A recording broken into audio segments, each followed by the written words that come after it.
Yeah. Yeah, Tori said she's with Princeton. Yep, and bring them down to kind of take notes. So at least this will give us something to follow along if I reference anything. Yeah. And then stop me for any questions. And then I have one that like I marked up that like you can email and send you or whatever. Yeah. But you'll see as we go through this, for the most part, it's very similar to PA, but just some subtle, somewhat dramatic changes, but like they're after that, it's all the same. So we'll go through it, and then obviously if there's any questions, you can stop me. But yeah, I'll get you. She said she's gonna run some. Okay, awesome. Thank Yeah, you. yep.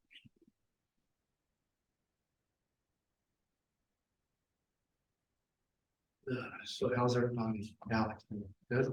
Don't say great things about Yeah, they're good. They're good guys. They love you over there. Yeah, we had a tough project. I want when they see golf. Yeah, come on over anytime. Morris, we're in Morristown. So we got like a little basement. Hide on there, let's call it, but yeah, you'll have to stop over there, sure.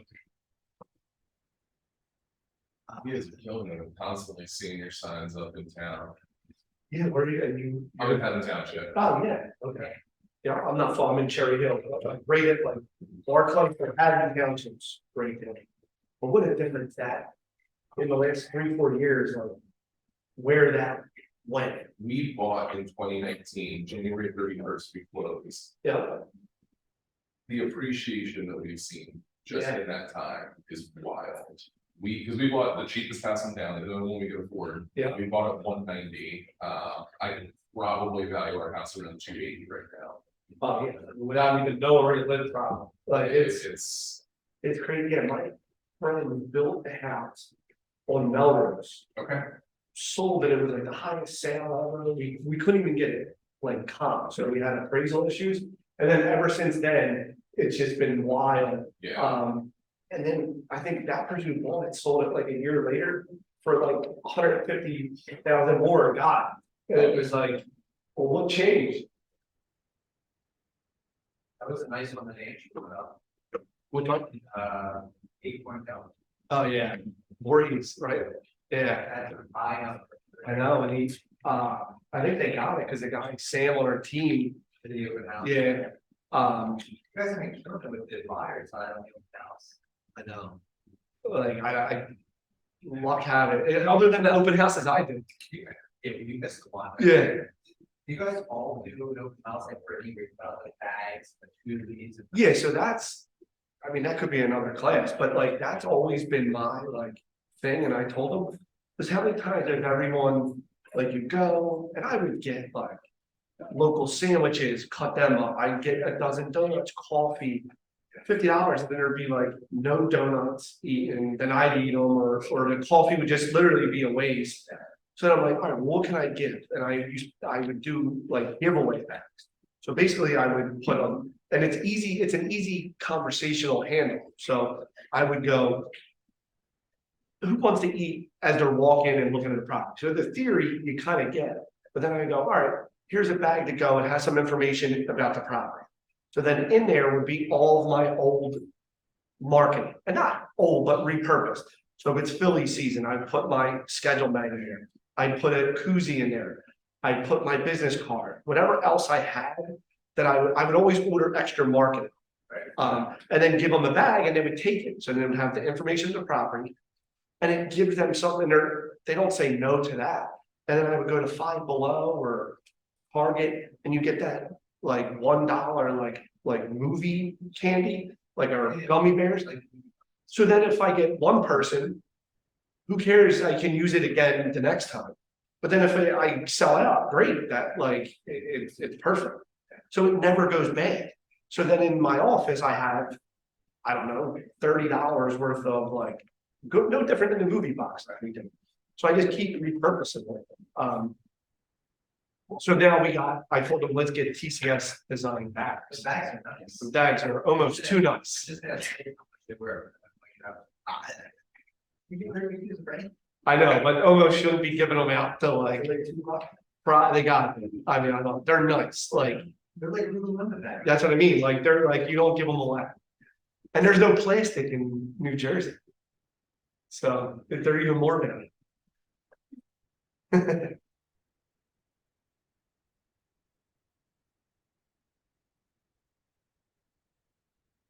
It's gonna be about 6 people soon.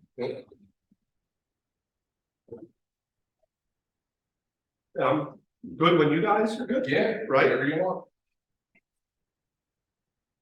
All right, guys, thanks for coming. My name's Tom Wenger, and I'm one of the partners of TCS New Jersey.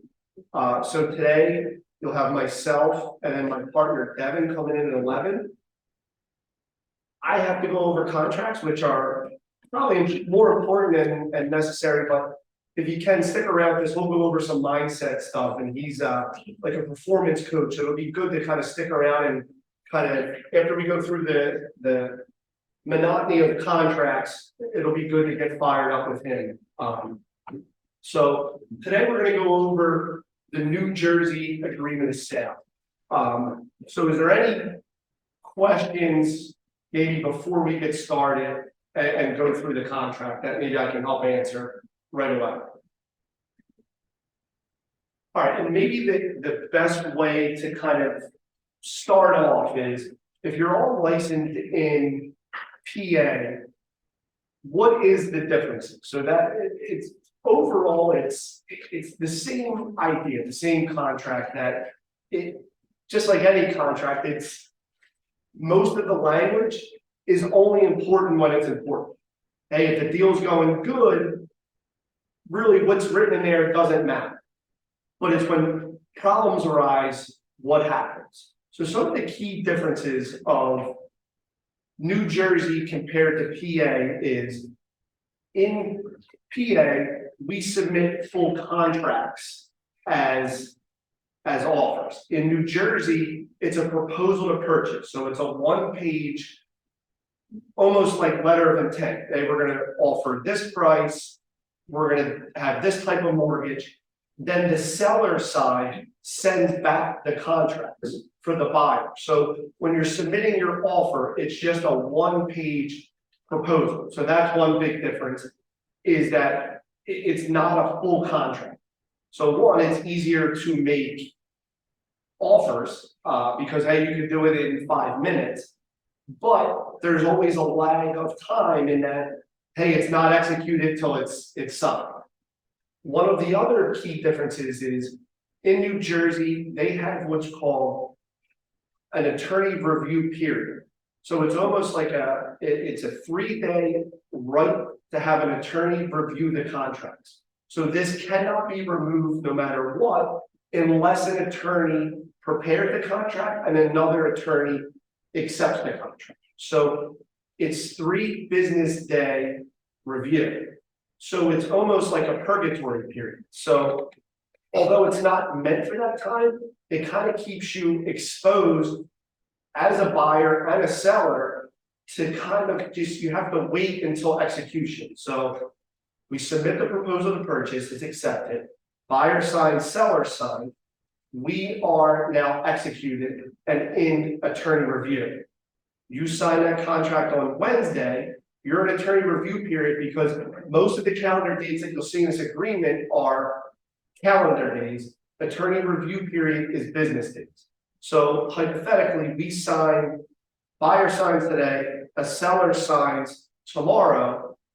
We're in attorney review Thursday, Friday, Saturday, Sunday, Monday, where for just an attorney to write a letter, you can back out of that contract.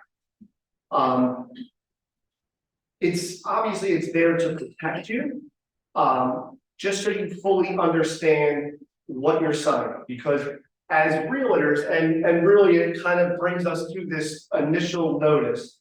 But actually, let me backtrack. So that's one of the key differences. Another key difference is inspections on PA side, and we'll deep dive into this, and you'll see it on the contract. But inspections on the PA side are no questions asked. Hey, the carpet's purple, we're backing out because of inspections. In New Jersey, it's very gray, but it's material defects. Well, defined material defects can be very open-ended. I would argue that, hey, a roof that's 28 years old at the end of its life, but not leaking, is not defective. A roof that's 2 years old, but is leaking is a defect. So there's a lot of gray area in what you can negotiate, not even negotiate, but what you can back out of, or what you can negotiate as a repair in New Jersey. So New Jersey has it more set on material defects only. Another key difference, there's no seller disclosure required. Now, if you are aware of a problem and you conceal that, you can still be in breach of contract. Like, you have to disclose anything you know. But a seller's disclosure based on the contract is not required in New Jersey. And then you'll see in one of the paragraphs, it's in there in a more summarized version, but there's no BFIs that are used in New Jersey. So there's some of the key differences from New Jersey to kind of PA. Was there any questions on that? And you'll see how it's played out in the contract, but any questions on some of the differences? Yes. So with regard to the inspections, I'm understanding you say in Pennsylvania, if something comes up, you can essentially back out of the deal following the inspection report. In New Jersey, if something comes up in the inspection report, it really leads to more negotiating. It's not necessarily very easy to back out of the deal through the inspection. Is that correct? Or? Yeah, I don't want to say that it's hard or easy. Look, at the end of the day, if there's defects, you can back out. Like, hey, or actually you have to give the seller the right to make that correction. So, hey, if you have a problem property, you would, in theory, list everything or make it to a point where it doesn't make sense for them to do it. So it's not that it's necessarily easy or hard, but how New Jersey has the 3-day attorney review, which is kind of that like purgatory period. Well, PA has it, you just have to do it in the form of an inspection. Like, because really, hey, if you hire an inspector, you could get out of a PA contract no matter what.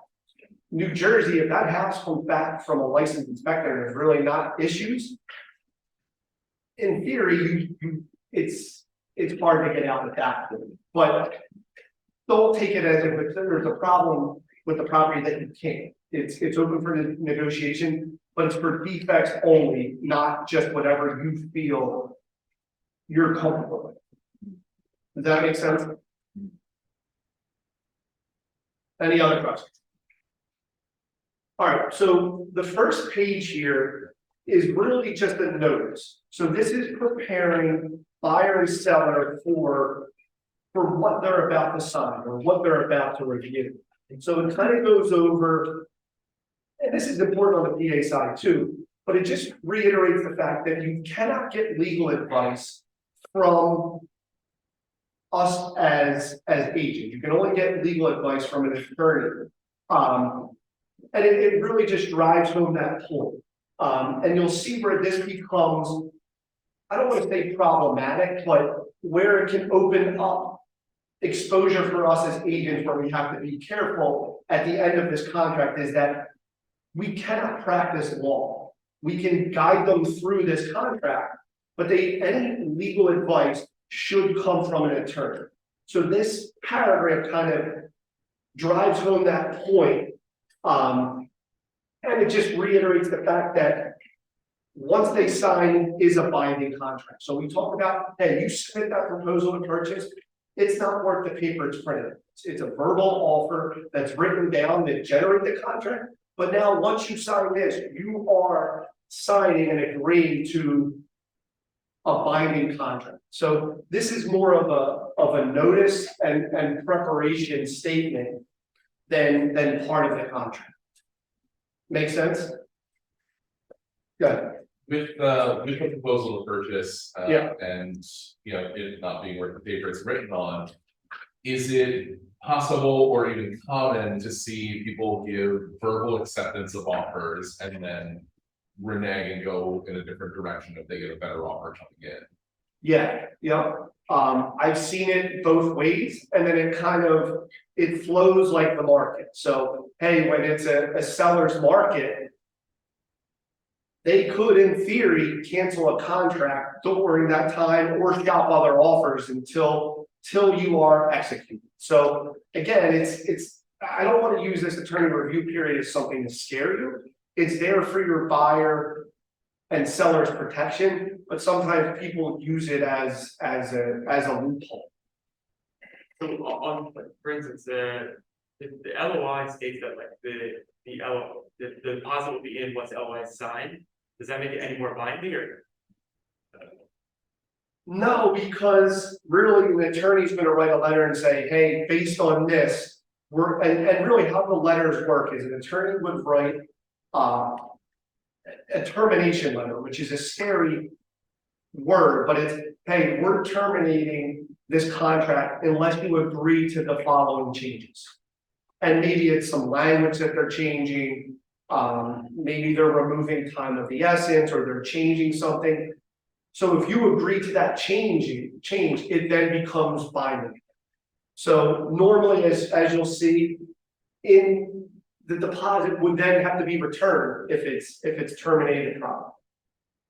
So during that time, that attorney review period, you really wouldn't want to schedule inspections, any of that, because you're kind of in limbo. But I don't know the exact math of it, but in South Jersey, we kind of run it almost like Philadelphia. So attorneys are probably used 10 to 20% of the time. And again, during this 3-day review period, and what I kind of always coach my clients, look, let's go through the contract, you review it. If you're not comfortable, let's seek attorney advice. Or if at the very bottom, in additional provisions, if a seller or buyer makes a lot of changes, I can't give you legal advice, let's consult an attorney. 10 to 20% of South Jersey buyers, sellers tend to use them. North Jersey, probably 50%, or Central Jersey. If you go to North Jersey, expect attorneys to be involved all the time. And if you have the right attorney, use it as an asset too, because then it takes off, not the pressure, but hey, they're the ones giving the legal advice. I've seen attorneys be involved in, hey, I'll review just a contract with you, Mr. or Mrs. Buyer or seller, or I will actually negotiate inspections. So I don't want to scare you and say, hey, attorneys are not good. They can be important in certain senses, but this is just that review period and kind of going over the importance of it. Does that answer your question? All right, so the first page of the contract is one, just the table of contents, and then just introducing the parties involved and the property that we're talking about. So obviously the paragraphs we're going to go over in the contract, the parties, buyer and seller, property information, the block number, and then section 2 is the purchase price. One quick thing on just so it's not confusing, the simple math of that is if you have in section 2, the purchase price, initial deposit, mortgage, and balance of purchase price. From a buyer side, this does not include your closing costs. So sometimes buyers will read that and say, oh, that's all that I owe. And it's not your closing costs. All it is purchase price of, for ease of math, 100,000, a deposit of 5,000, and a mortgage of 80 leaves you a balance of purchase of 15,000. It's just showing what's left plus closing costs. And it's not your down payment, it's just the deposit that you're putting in. So it's just showing the math on the purchase price minus deposit minus your mortgage. Make sense? Because sometimes buyers will read that and say, oh, that's all that I got. So the balance would be whatever they intend to put down with their mortgage, essentially. Correct, yeah. Yep, minus the deposit. So it's, yeah, in theory, it's the down payment minus deposit. Section 3 just talks about who holds deposit. I know in PA we have a deposit money notice or addendum. This is that addendum in the paragraph. So it's more customary for, and at least in my opinion, much easier just to have the title company hold that. But as long as you specify who holds it, that's where it would be, and it defaults to 5 days after the contract signed, but you can change that to whatever date you would feel necessary. And unlike PA, where a second deposit is more customary, now we'll do an initial deposit, then maybe 17 days after inspections, you'll do a second deposit. Very rarely do you see second deposits in New Jersey. It's just the customary way of doing it, but obviously you put that there if you were to do that. How many of these dates, so like, get blank for 5, how many of the dates within the Jersey contract start at execution versus at end of attorney review? So other than really the attorney review period and then this deposit, everything else pretty much is based after the attorney review period. So as you'll see, yeah, and that's where from then on it's calendar year. But in theory, yours doesn't start until your clock doesn't start till after attorney review. Okay, I'm sorry. So, I know I'm not. No, that's okay. So, you're saying.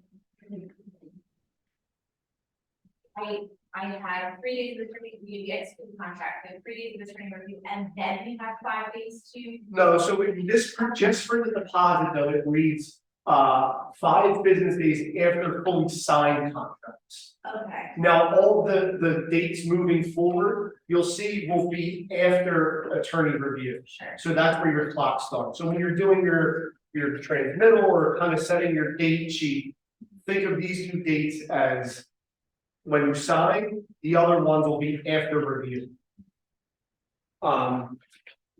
Section D is your mortgage contingency period. So this is just where you're spelling out, obviously, the type of mortgage, the principal amount, and then when you would do, when you would give your commitment date. So not much different than how it's written in PA. That's just your mortgage, contingency paragraph. E is just the balance of your purchase price, which is just the settlement date that we're putting in there. Section 4, think of this as a summarized version of the BFI. So this is you, the buyer, I guess, signing or certifying that you do have the sufficient funds necessary to close. Now, it's not saying that, hey, if something happens with your mortgage, that's different, but that you do have the sufficient assets in deposit, down payment that you're claiming you have. So I look at this as a summarized BFI. 5, accurate disclosure of selling price. It's just that it's going to be reported to the IRS that there's no side deals that, hey, we're going to buy it for 200, but give you 50,000 on the side. Obviously, you wouldn't do that.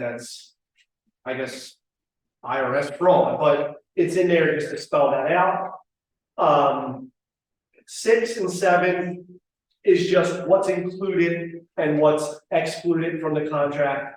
No different than PA. If it's now down and screwed in, generally it's included. Just like PA, we're gonna write in there washer, dryer, refrigerator, but it's just what's included, what is excluded. 8 is often a paragraph, if there's attorneys involved, we will see them change.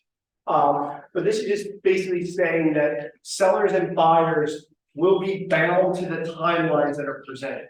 So if you say, hey, we need a mortgage commitment by April 15th and you don't get that, then in theory, you're breaching that contract. A lot of times attorneys will just remove that, but it's just that this is stating that buyers and sellers will stick to the dates unless an addendum is prepared to change. And then 138 or line 138 is just who the buyer is selecting as their title company. Section 9 is a certificate of occupancy. This is basically the resale certificate that we get from Philadelphia. However, you may be more familiar if you've sold in the suburbs. It's definitely a little more involved than just paying the $120 to the city and getting that cert. It changes for each town. So some towns will just require where they'll actually come out and check smoke detectors and fire extinguishers. Others will require sewer cert. Others will, like Voorhees requires the buyer to get a survey. Some will require repairs. They're all a little bit different. The one thing you've got to watch though is it defaults that the seller is on the hook for 1.5% of the purchase price to meet the certificate of occupancy requirements. So a hypothetical situation would be, all right, Cherry Hill requires an exterior inspection. All right, well, if they see dead trees on the property, they're going to make you take them down. Well, you would be on the hook. If this is a $500,000 house, you're on the hook for $7,500 of that expense as a seller. So what you just got to watch as a buyer, you want to keep that number as high as possible. As a seller, you want to keep that number as low as possible. So it's customary to change that from 1.5% to 500 or 1,000, and then just know where you're working, what township it is. Look, if it's, I don't know, Marlton, and all they require is a smoke detector and fire extinguisher, well, we know it's not going to reach 7,500. I'm okay with $500.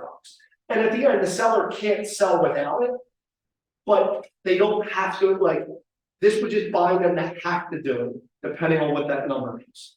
So if the township requires 5,000 of repairs, if this is kept as normal, they would have to do those repairs no matter what.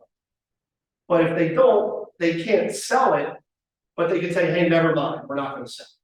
Does that make sense? Municipal assessment. This is just if the seller knows or doesn't know if there's any assessments. Hey, they just got a letter in the mail from the township that taxes are going up 50%. Well, they would have to disclose that to the buyer. Or, hey, the water company's digging the street and going to build the community X number of dollars. Very rarely do I see that check, but that's just that, hey, if a seller knows, they have to disclose. That's all. Quality and insurability of title, no different than PA. It's just that the seller has to provide free and clear title. And then it just, you would, and in line 186, you're just going to put what type of property it is. Is it a single family? Is it a condo, a townhome? You're just specifying what type of dwelling it is. Well, if it's applicable, would just be if a renter is in place, that you're going to spell out all of the lease conditions that that buyer is in theory inheriting. Lead paint, no different than new or PA. If it's built after 1978, we'd have to complete a lead-based paint disclosure. And then it just spells out your rights to do that inspection. A point of entry treatment system, I've never seen it in the 10, 12 years that I've been doing it. It's, I guess, 99.9% non-applicable, but it's just that the property's in a New Jersey Spill Compensation Fund. I've never seen it. So I wouldn't be too worried about that. Cesspool, just if the seller knows they have to disclose it, it's applicable.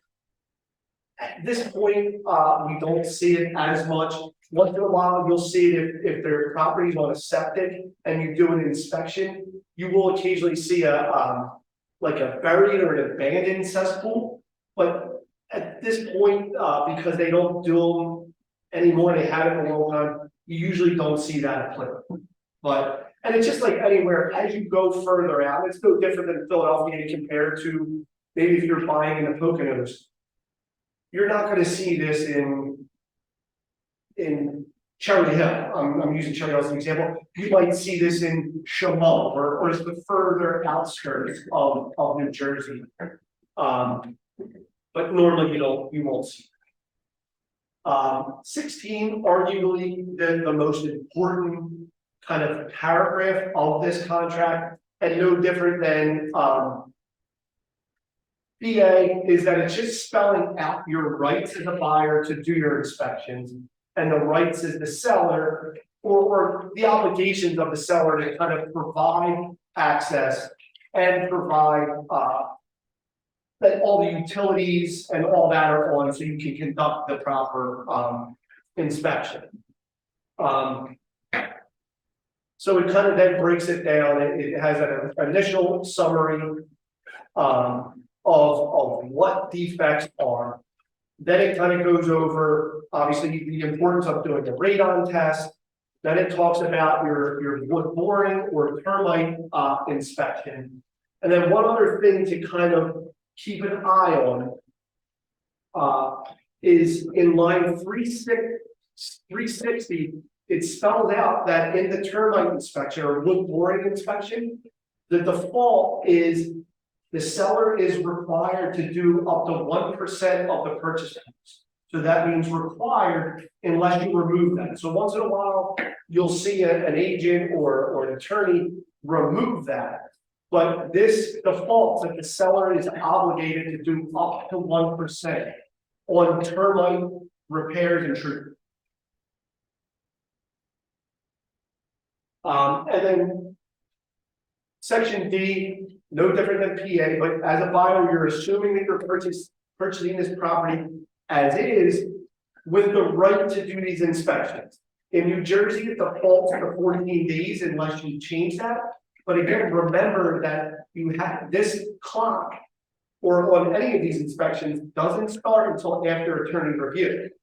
So your inspection period could be 17 days, a minimum 17 days, even higher if you catch a holiday or some weekends. But this is just your default 14 days for inspections in New Jersey. And then responsibilities to cure. This kind of spells out the timeline. Hey, you submit your reply as a buyer. The seller then has 7 business days to reply to you. Then you as a buyer have 7 days to reply to them. So inspections can drag out in New Jersey for a long time. So could you spell that out, the breakdown of how many days for the inspection, how many days to negotiate, and how many days to reply back to break that up? Yeah, so it's 14 days generally for your home inspection period. Then the seller has 7 business days upon receiving their report to reply to you. Again, see how the dates change back and forth depending on the paragraph. So the inspection period is 14 calendar days. The seller's right to reply is 7 business days. And then if you don't get any sort of reply, the buyer shall have the right to void the contract by notifying the seller in writing within 7 business days thereafter. So 7 business days times 2, you're talking another 3 weeks plus 14 days. It's almost the entire contract. Or it could be, depending on how long you have. Makes sense, is that, any questions on inspections, and does that answer your timeline? Just the last one, how many, for 7 business days for the seller to reply, and that's it, no negotiations after that? Well, then the seller, then, or the buyer then has 7 days to terminate after that, But like business days or regular days? business days. Okay, Yep, thank you. yep. And then obviously you're negotiating hopefully during that period. And again, the bigger. And I got caught on this one time, and you just have to kind of be careful is.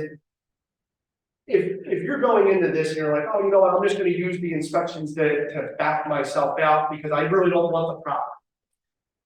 Well, if you list the repairs and the seller, this gives the seller the right to fix everything. So the seller can fix everything and unless it's like environmental, mold, things like that, like you can make an argument, look, we're not comfortable moving forward. But if you say, hey, we're backing out because the one window's not working. Well, the seller has a right to fix that, and you would be bound as a buyer to that contract. Again, we've seen enough inspection reports that there's enough on there that I think comfortably as a buyer, you can back out, but it can't really be used just because you change your mind. So it's definitely you have to proceed a little more cautious when it comes to negotiating repairs, because again, it's defined as material defects, which opens up a gray area. F is just disclosing if it's in a flood hazard zone, and you're right to research that, but the easiest way to research that is one, on public record, or call Sean Freeland and he'll tell you in a second if it is in a flood zone. G, and I'm sure it's no different than PA, but you can't have Uncle Joe or Dad come into the inspection and say, oh, this is wrong, fix it. It has to be a licensed inspector to kind of put together any sort of formal reply. And then H is just the water quality. We don't see it as much unless you start going to the outskirts, but if the property's on well, it usually defaults that the seller has to provide a clean drinking water service. But you have the right to do that inspection as a buyer. 1718 is just disclosing Megan's law exists. 19, notifications regarding all site conditions. This is just giving you, it's almost that saying of buyer beware. Buyer has the right to reach out to municipalities just to see if there's any off-site conditions they should be concerned about. 20, just list all the airports and flight zones in New Jersey. Bulk sales, it usually wouldn't apply in a one-off sale. This is just, it usually pertains if there's LLCs involved, but this just gives the buyer the right to research if there was any bulk taxes, if a property or if a seller owed back taxes that were tied to the property. So you would just, it's almost like an Oprah form where you just fill out like, hey, I want to request to see if there's any open bulk taxes. But in a one-off sale, it doesn't generally apply. 22 is just a notice that carrying a buyer or letting the buyer know it's important to carry homeowners insurance. Obviously, if they have a mortgage, they're required to carry one. 23 and 24 is just the seller's obligation to maintain the property and hand it off in what they call broom swept clean. And then obviously the seller is responsible for any risk of loss if, God forbid, it burns down or anything like that. 25 is the buyer's right and seller's obligation to give initial inspection and final walkthroughs, like access to the property. You can't say, hey, you can't come in to do your final walkthrough. This is contractually just spelling. Sorry, a question on that. So if there's only one final walkthrough, or what about new construction? Can they have multiple walkthroughs or? Yeah, and this is kind of like. It's a contractual, at the very least, you have to provide this. Now, if you're gonna do new construction, maybe you would, it might change slightly where you would say, hey, we want to do a walkthrough on the. Every 2 weeks or something like that, or after drywall or whatever it may be. This is just saying at the bare bones minimum, they have to provide you access. They can't just say, hey, you can't come back in. I've never seen it apply, but I guess it's there just in case. Are you just seeing contract or new construction? They do have a new construction, but again, and what we were talking about, even commercial contracts. Once it gets to a certain point, attorneys just kind of take over a little bit more. So if it would be a new construction, I would automatically advise my client to say, hey, you're about to spend 500,000, let's hire an attorney for 1,000 and clean all this up. And that's where they're gonna go.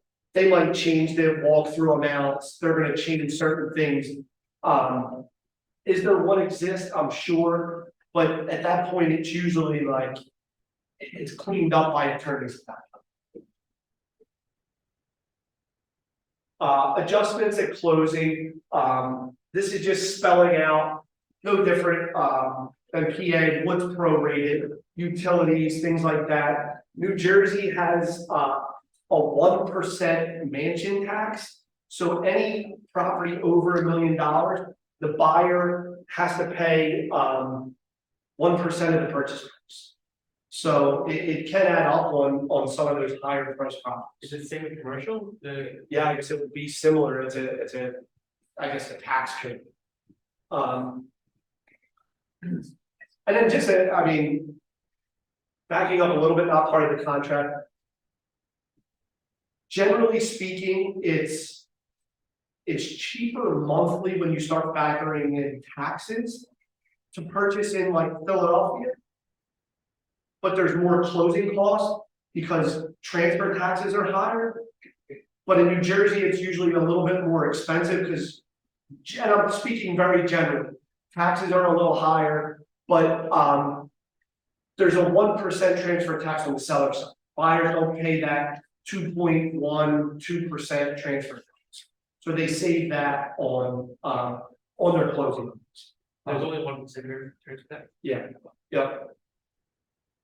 And the seller pays that. Yes, yep, so that's what you're saying, it's generally cheaper monthly to purchase in Philadelphia, but cheaper closing cost wise to buy in New Jersey.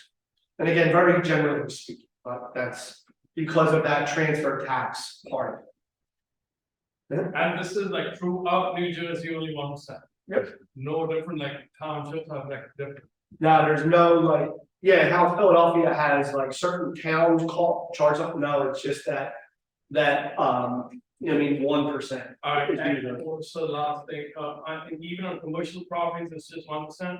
I can't speak Okay. on commercial, I don't know, I mean. I would think, but don't quote me on that. 27, failure of buyer, seller to close.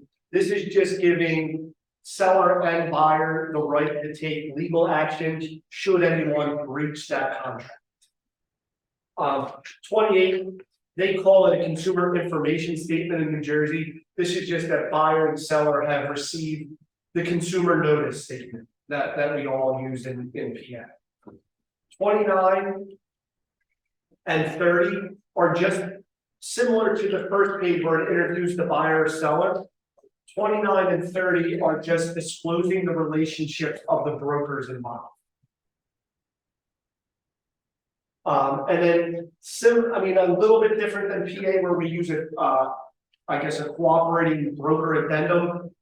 Commissions are spelled out on the agreement of sale. So it's just the agent's information, the broker's information, and then the commissions that are laid out. So it's just introducing the realtors involved. 31, equitable lien, no different than buyer and seller having the right to take legal action. If this just gives us agents to take the right to take legal action should a buyer or seller breach a contract on their, that we could, I guess, sue for our commission. I've never seen it. As a brokerage or as a individual? Well, I guess as theoretically, I guess the relationship would be with the brokerage. Yeah. Yes, but that's just giving us the ability to put a lien against the seller if it's not paid out. Again, I've never seen it in play, but that's just giving us the right. And if an attorney's involved, this is a paragraph, they're cutting everything. 32, MPA will just disclose it in additional provisions, but this is just spelling out if any agent, broker, salesperson involved in the transaction as a buyer or seller is licensed. So we're just disclosing if we're licensed. 33, it's just giving us as brokers or agents the right to receive the closing disclosures. And you're just explaining that obviously, hey, this is to help us move the contract forward, that title is going to help share the closing disclosure with us. But no one really fights on that. 34, obviously we can make recommendations. This kind of protects us as agents that, look, we're not responsible. If we refer a home inspector and you hate them, you can't blame me for them being bad as the agent. So that's really what this is just spelling out. But just like anything, guys, just obviously make multiple recommendations. I think that's the best way to protect yourself. We're going to recommend an inspector, give them 2 or 3 and let them choose, because you don't want it to seem that, hey, you're in cahoots with them or anything like that. Yeah. What's the common commission split in New Jersey? Same like Philadelphia? Yeah, yep, 2.5%, 3% is typical. I guess we're all seeing that commission compression. I know I'm doing, I have a buyer looking in Princeton, and every single one is 2% in the Princeton area. I don't know if, hey, maybe you go further north, they reduce it. Now, granted, they're higher priced, but it's not just, once in a while, we'll all see that one broker who does it at a lower price, but everyone there is at 2%. I just happen to notice that, but no different than 2.5%, 3%. We've talked about this, but this is that attorney review period clause where buyer or seller have the right to have an attorney review the contract. And in order, what they would do, like I said, they review the contract. If they want to make changes, they would disapprove the contract. And then if you accept those changes, it's back and executed at that point. If both parties agree to the changes. 36 notices. This is talking about the acceptable way of receiving notices regarding contracts, which is basically everything: email, mail. 37, that this contract is a no assignment contract. Obviously, if you were wholesaling and assigning it, you would probably use a different, you would obviously use a different contract. It's just, this is a no assignment contract.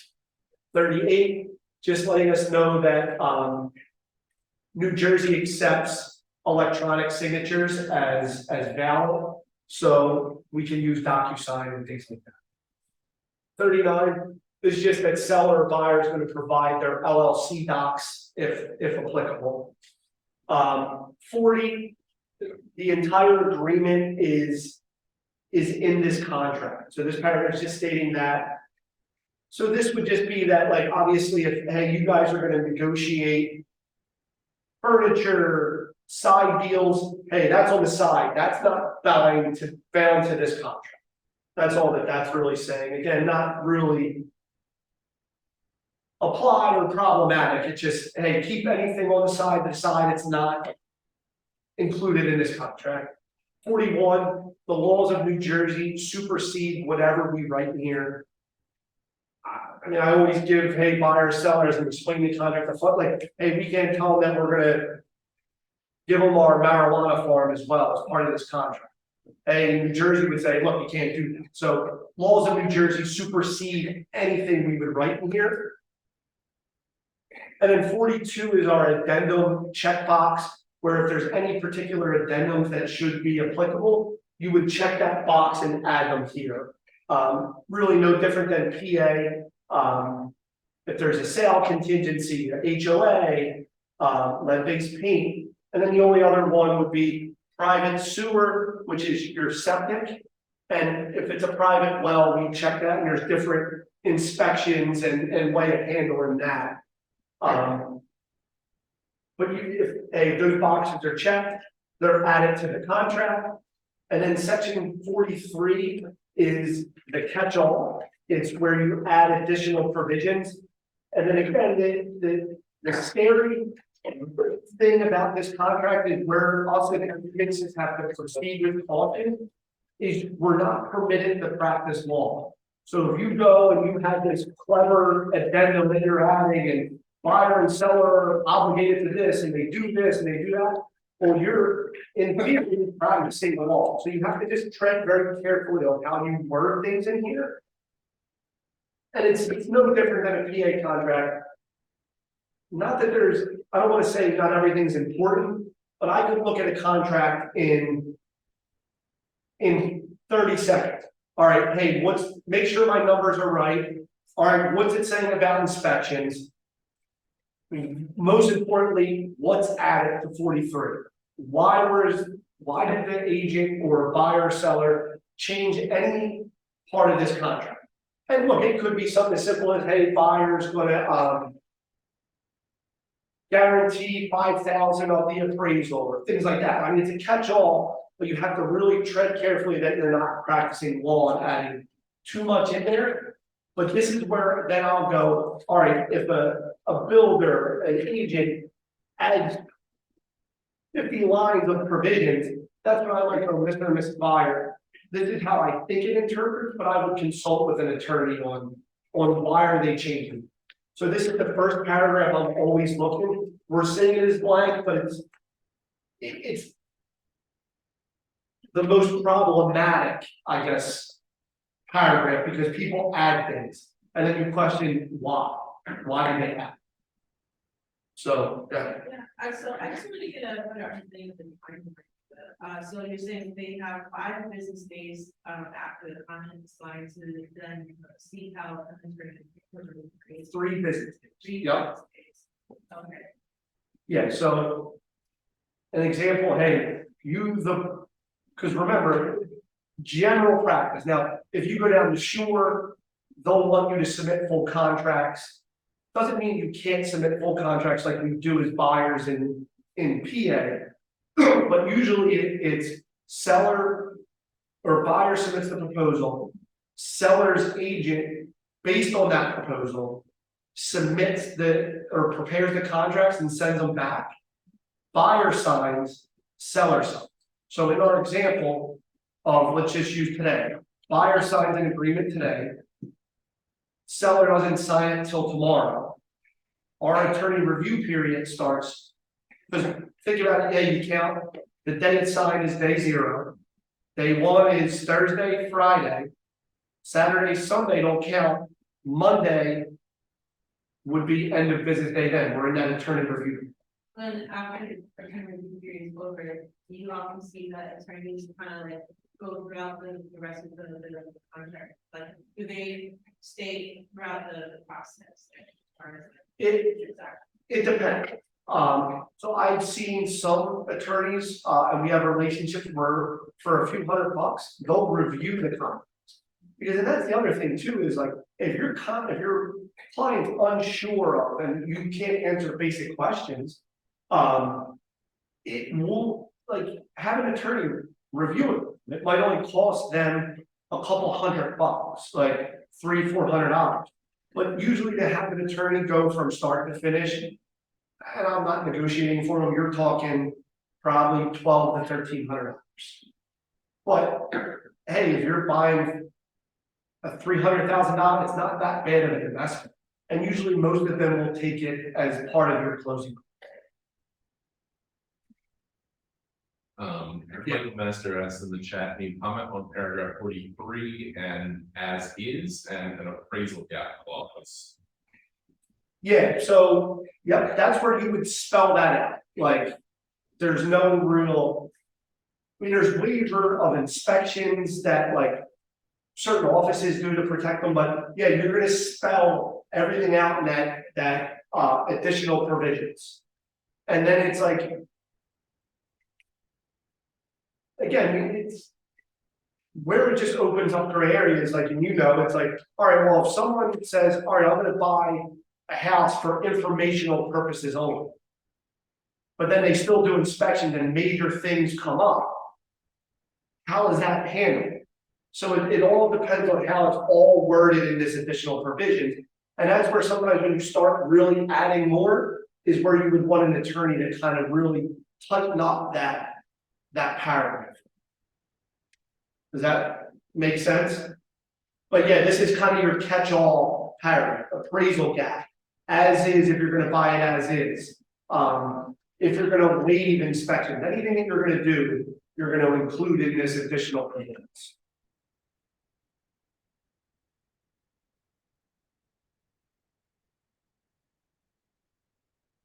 Anything else? Can you just talk about, we joked earlier about the attorneys always change the same handful of things. Can you talk about things that you frequently see attorneys make adjustments that even if, you and your client are not working with an attorney, things that you might see come from the other side?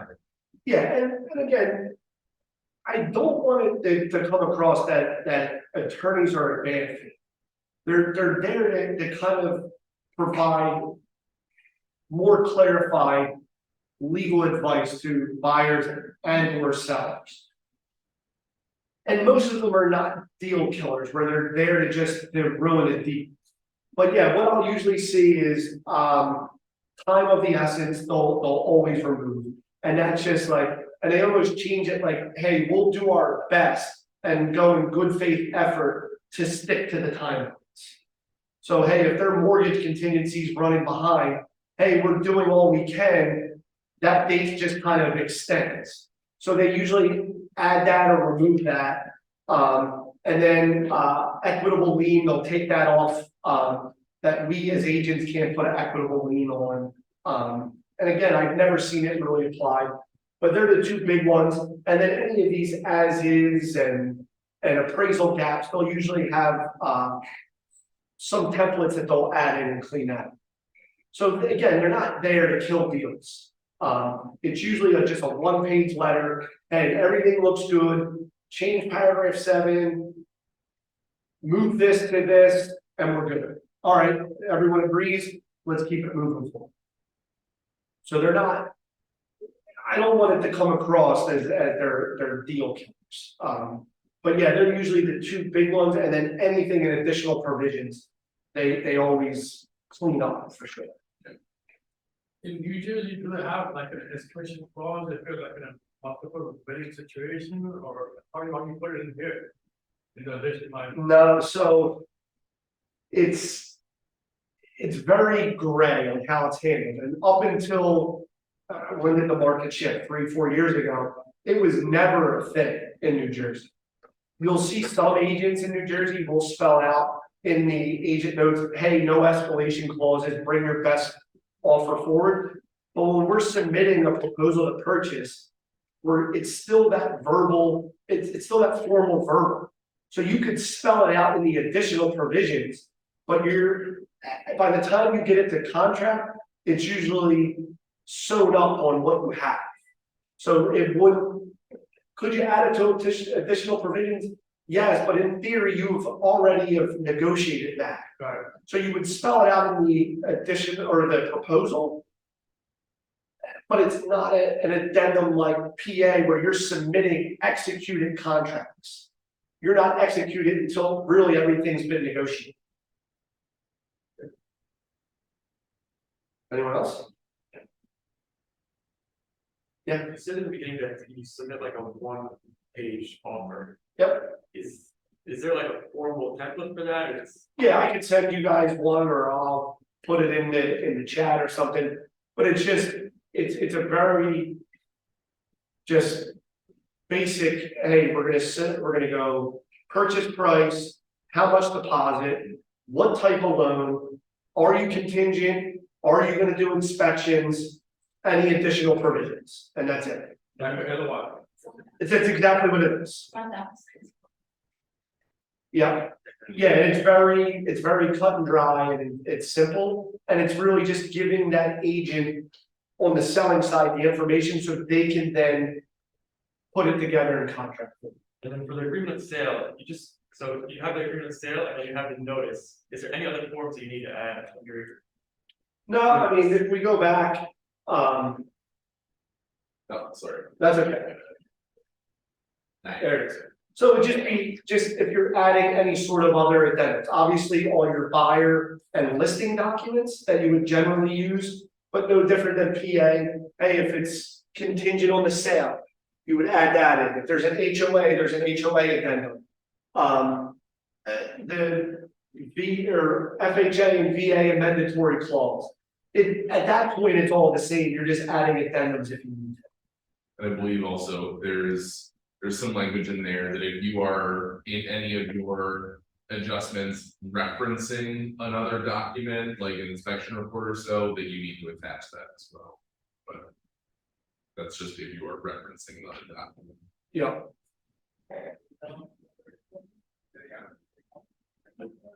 All right, anything else? I have a question, it's not relevant to this, but like, you guys use a different right, or is it Um, for different counties? No, so usually we'll use Bright for most of what we do, and it's just like anything, hey, if you're in PA, you're not gonna go to Pittsburgh and do deals like, hey, I'm not going outside of New York 99% of the time. So yeah, when you start getting into Central Jersey, North Jersey, they have different MLSs, and then, I mean, the discussion for another day, but the agents down the Jersey Shore are very protective of theirs. So yeah, there's an MLS for Cape May, there's an MLS for Atlantic County, but usually around this Camden County, Burlington, Gloucester, it's all the Bright that we use in Philadelphia and PA.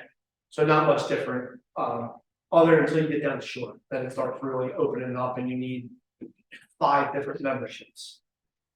Well, there's some weird areas of overlap too. I was looking at, in Mays Landing, there are some properties that are on Bright, there are some properties you see in Garden State, like it's. Yeah, and it's to the point, hey, there's Sea Isles in a different MLS than Wildwood, and it's just, that's an argument about the Jersey Shore. I'm not gonna knock them, but they're trying to keep agents out as best they can, but they don't realize that, hey, who's buying? The people from Philadelphia and South Jersey are buying them, sure, but they don't like to play as nice. So they make us get a whole new MLS. Any other questions about Jersey? Yeah, anyway. Well, if there's nothing else, I know, I got a text message that Devin's running a little bit late, so we have, it's called like 5-10 minutes, if you guys want to stretch, get water, use the bathroom, any of that. Then we'll be back, we'll probably be starting around 11:10, 11:15.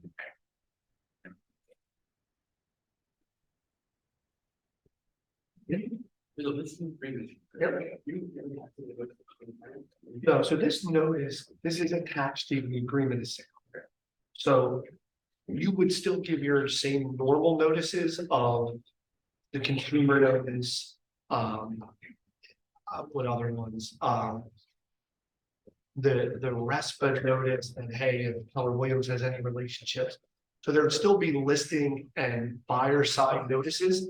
This notice is just part of, I don't want to say part of, but it's before signing the contract. So it's only for the agreement of sale. And really, it's an attorney pumping how important they are. And again, I don't want to knock them, but it's like all other important services that an attorney or a lawyer can do is order survey and title. how easy can we do that? So this is just them really driving home how important the terms. Now. Sign, brokers. And then you're printing, So you might. your full name, if you're doing it, hey, if you're on a team and you have like, an admin, whoever's preparing it fills that. But when you signature of a broker, you have. You as the representative. Okay. So no, you're not gonna get. Whoever, My signature, you might put the name. yes, yep, if you prepare, yep.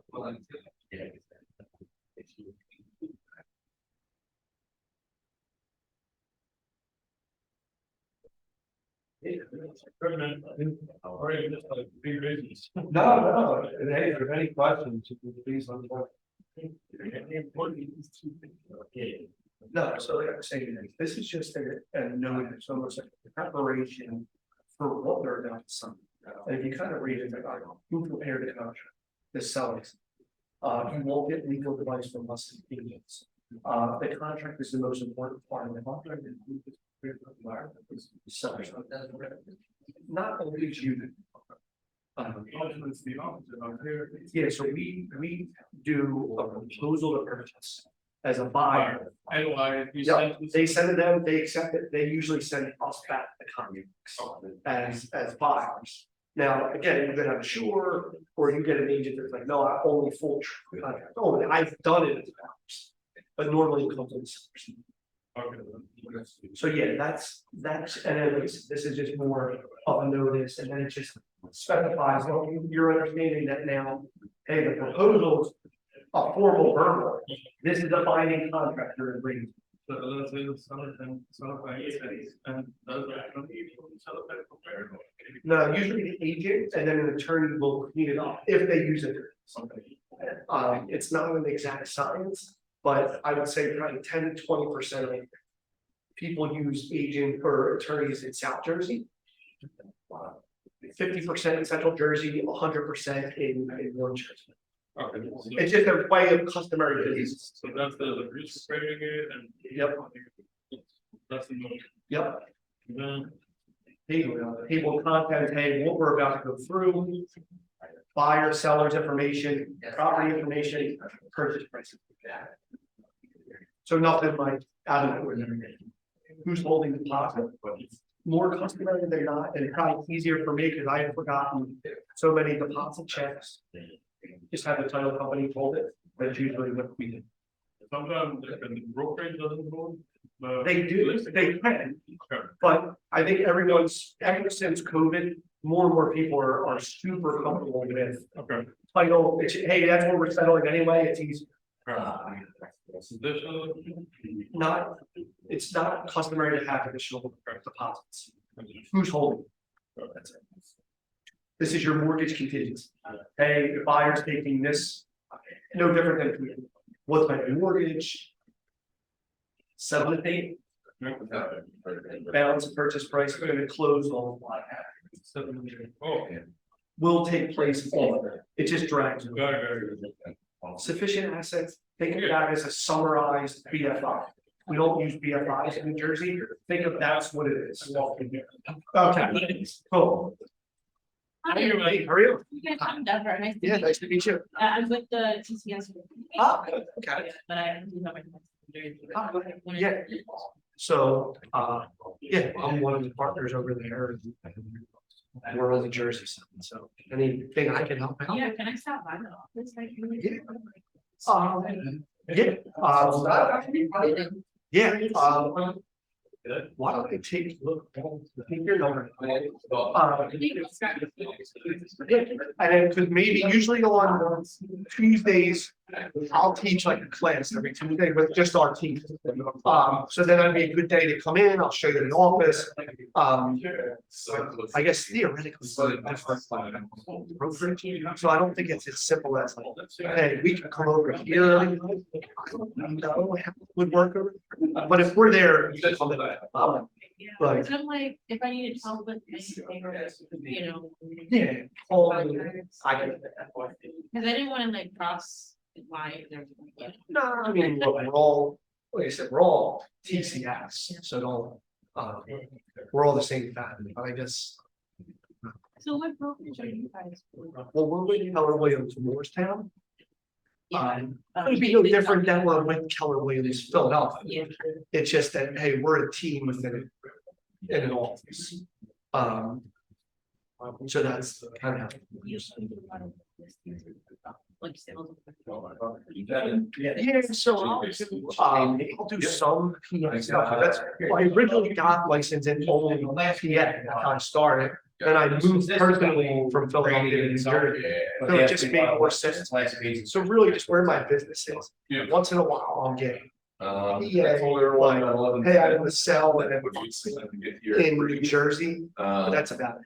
We got I don't want to say that I'm not active, but I don't do much in PA. Let me go grab my phone. Yeah, yeah. Of course, man. Yeah, let's get it. And I appreciate, remember, because did you take, I connected you with people for that, they were selling storefronts, was that you or not? Yeah, I went that Yeah, guy. yeah, I never connect, Yeah, he ended up putting on the market, we put on the market for somebody else. well, Yeah, it's cool, yeah, he's nice guy. it wasn't, Yeah, well, it wasn't through me, yeah. See ya. but appreciate it.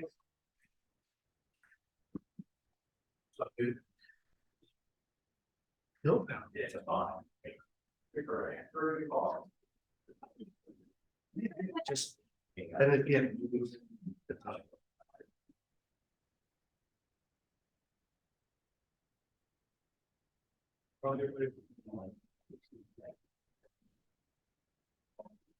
No, I was worried, no.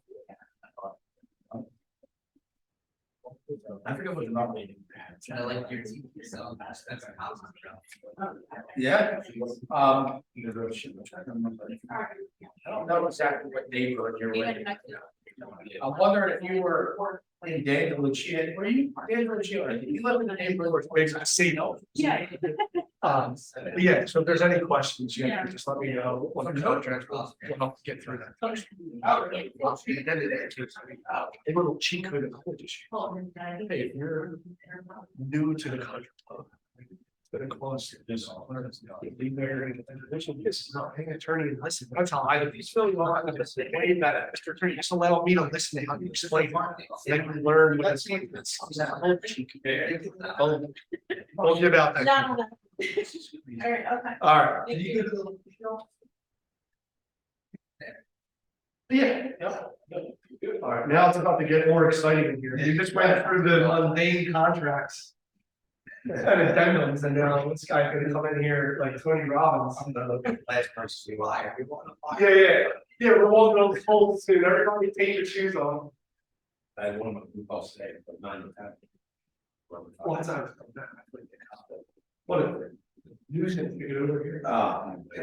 And then when I think the bridge, I didn't say it, but when you get off around, there's like Port Richmond, whatever, everything's changed, your GPS is like, they don't keep up with all the new roads or something like that. Yeah, I didn't stay on 670. I'm like, then I'm cutting through side streets, so. Barely. Like, to the minute. So once the recordings from these two are up on our YouTube page, you guys want me to send you the links over? Yes, please, Yeah. let me off. And will you video this? Yeah. Cameras back there, gets the whole front of the room. Let's there's go. a couple rows, and then we got ceiling mics to pick up everything, so. Does it zoom in or it sees me like a lot of people? Yeah, it's a good. Like, dude, it ain't like a videographer. Camera. You just let me know on whatever, I mean, when you start, it's up to you. Yeah, I mean, I think we should be good to go. There's probably gonna be a couple trickling in, but. All right, all good. So, guys, my name is Devin Dinofa. Thank you first and foremost for investing your time to be here to get your mindset reps in. This specific talk, this class is not going to be a lot of new information and tactics to grow your business. I will teach you how to leverage some of this to grow your business, because at the end of the day, what will grow your business is getting people to like, know, and trust you. And what gets people to like, know, and trust you is you showing your authentic self. So today, we're going to talk about amplified mindset. And this talk has everything to do with executing on probably most of the shit you already know. that you're not executing on, right? And I can speak from experience, there's still a ton of stuff that I have thoughts in my head that I have written down on a piece of paper that my subconscious is telling me that I need to do that I'm not executing on right now. So raise your hand if there's things right now that you can think of that, you know what, I keep telling myself I'm going to do this and I haven't gotten to it.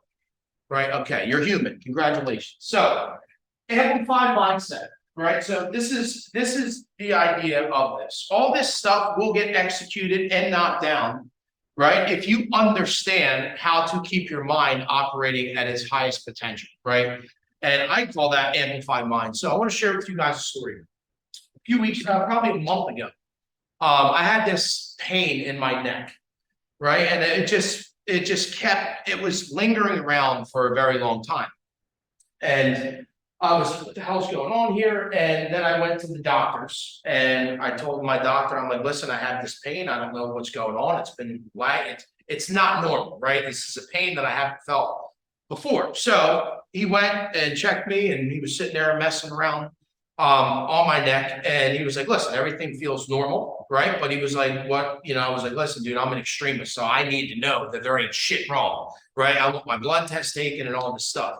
So he was like, all right, cool. So got my blood test taken. And within that next I think it was like, I don't know, maybe I needed to wait a week or so to get the results.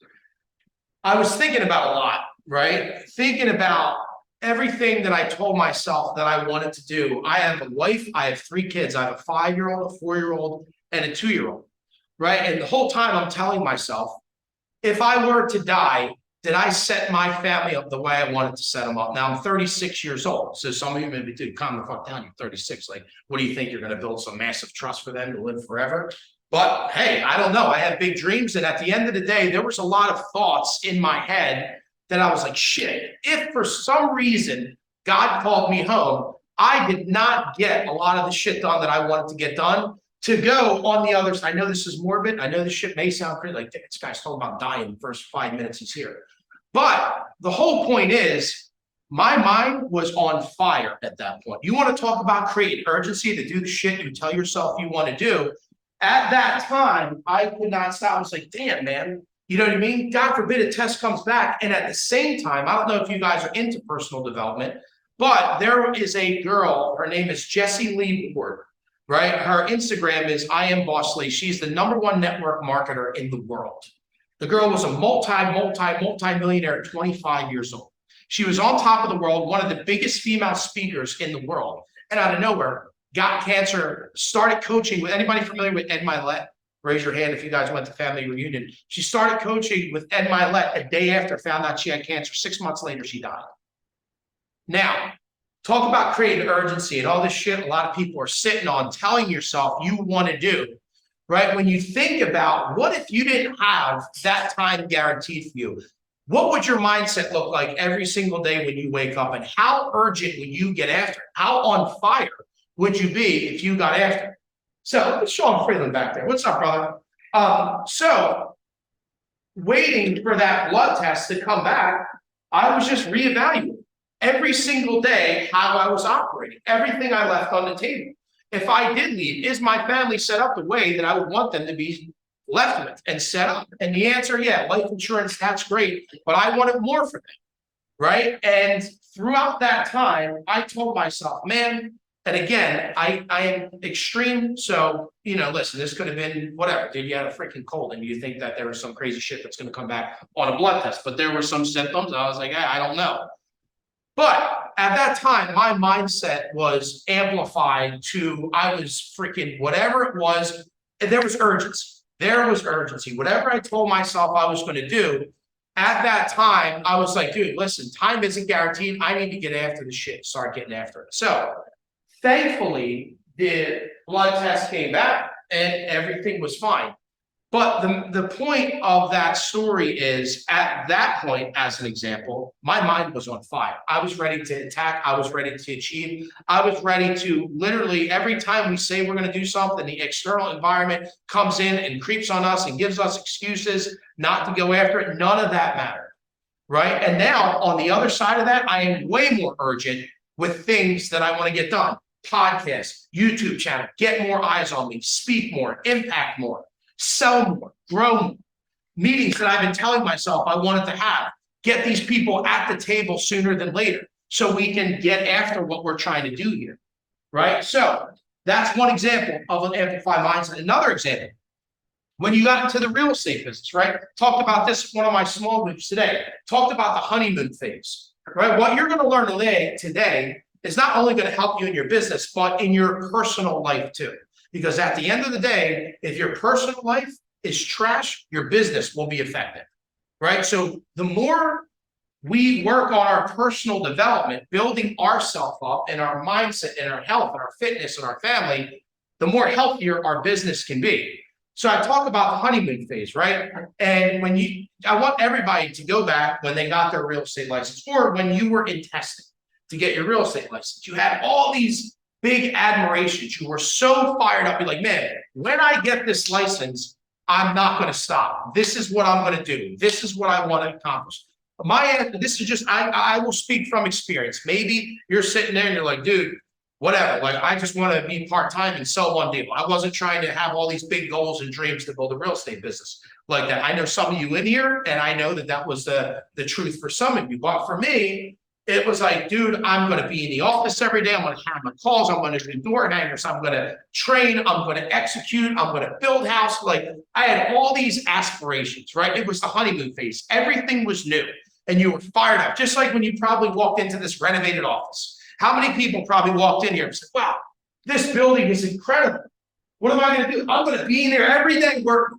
Every day you're going to see me. I'm going to be at this beautiful office filming content at this beautiful desk. That's all nice and cozy for me so I can do my damn job, right? And how many people weren't committed and stayed consistent with being in this office? Maybe in the beginning, right, when it was all new, right? You join a new company. You know what? This is, so many people try and take the same version of themselves and put them in different spaces and think that shit's going to change.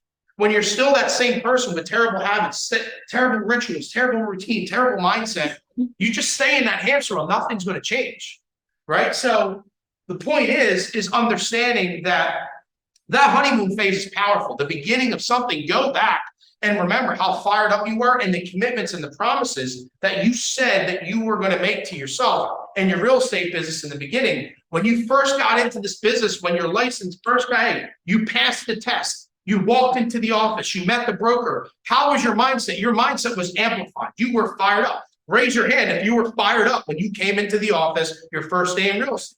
If not, maybe, I don't know.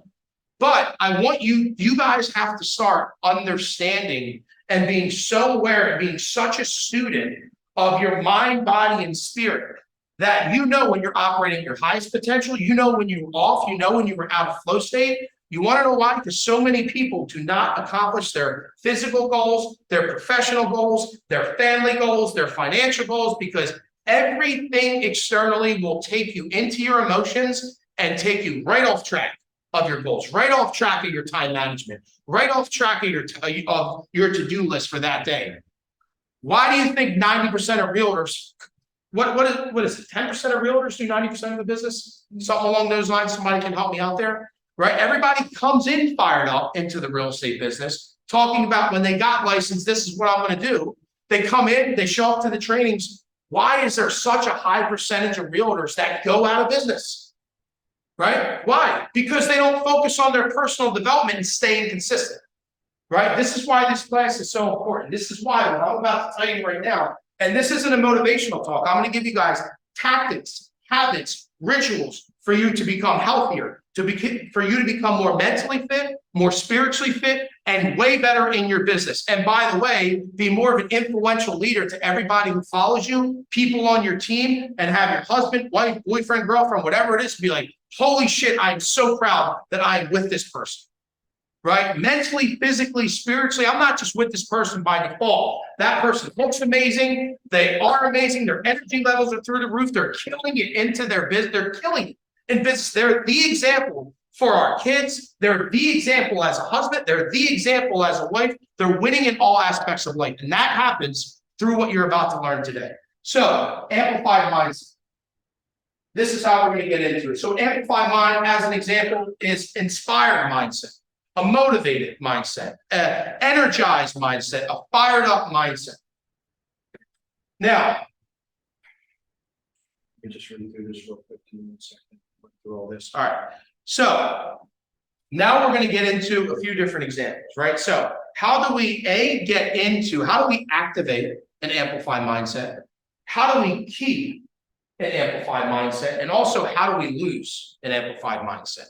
Right? And this is dangerous, right? So this is a dangerous conversation because the stuff that you're about to learn today, if you do not implement this, you can get sick, you can get disease, that weight you want to lose, you can end up being in a hospital and a heart attack. Hey, yes, let me tell you something right now. I know a lot of people who make a lot of money, but they're so unhealthy. I know people who were at the top of their business making money and died of a heart attack.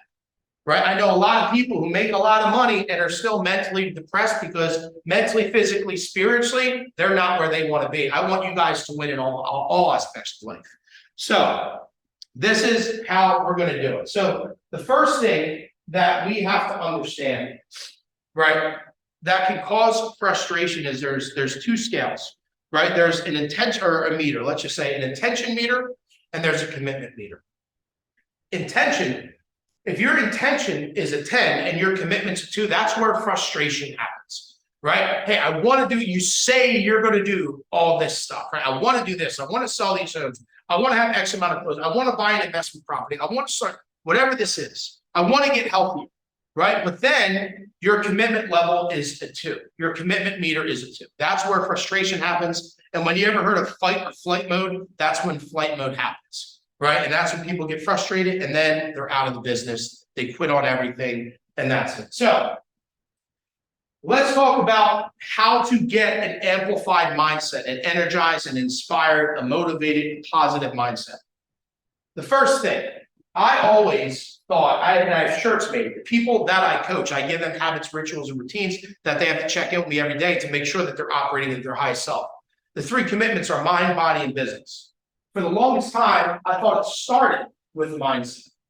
I had a guy speak, I run a company in a community called The Harvest. I get the greatest entrepreneurs in the country in to speak. I had the #1 sales coach in the world, a guy named Andy Elliott. Guys, write these notes down because there's things and people that I'm going to tell you to follow that can impact you and motivate you and remind you every single day on what we're talking about today.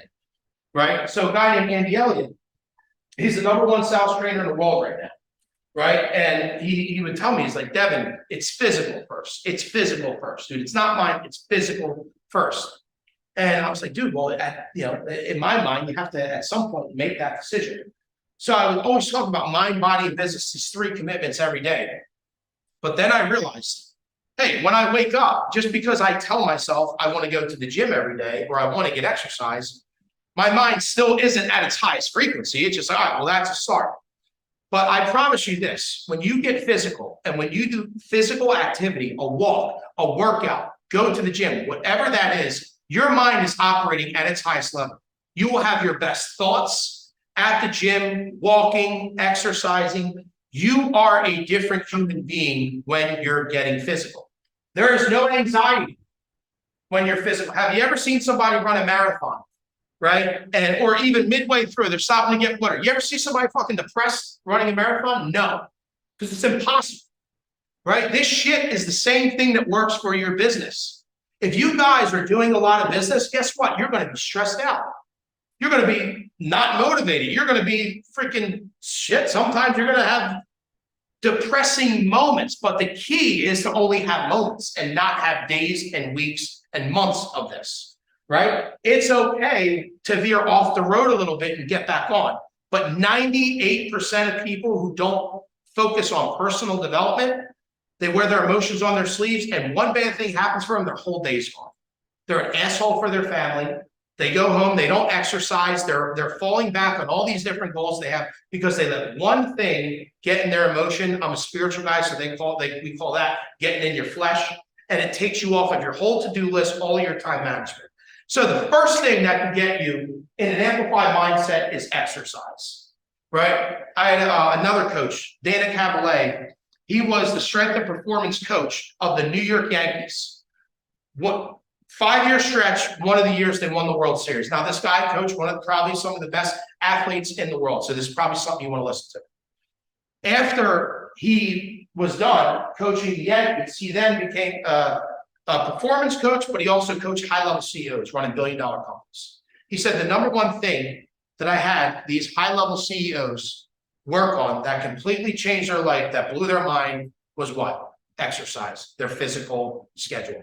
What are they doing to work out? And it changed their life. Right? So you guys have to understand this, right? The Buddhas, the first half of your day, Buddha, right? Buddhas or the religion or whatever you want to call it. Don't mean to be disrespectful. You guys get my point. First half of their day is self, second half of their day is service.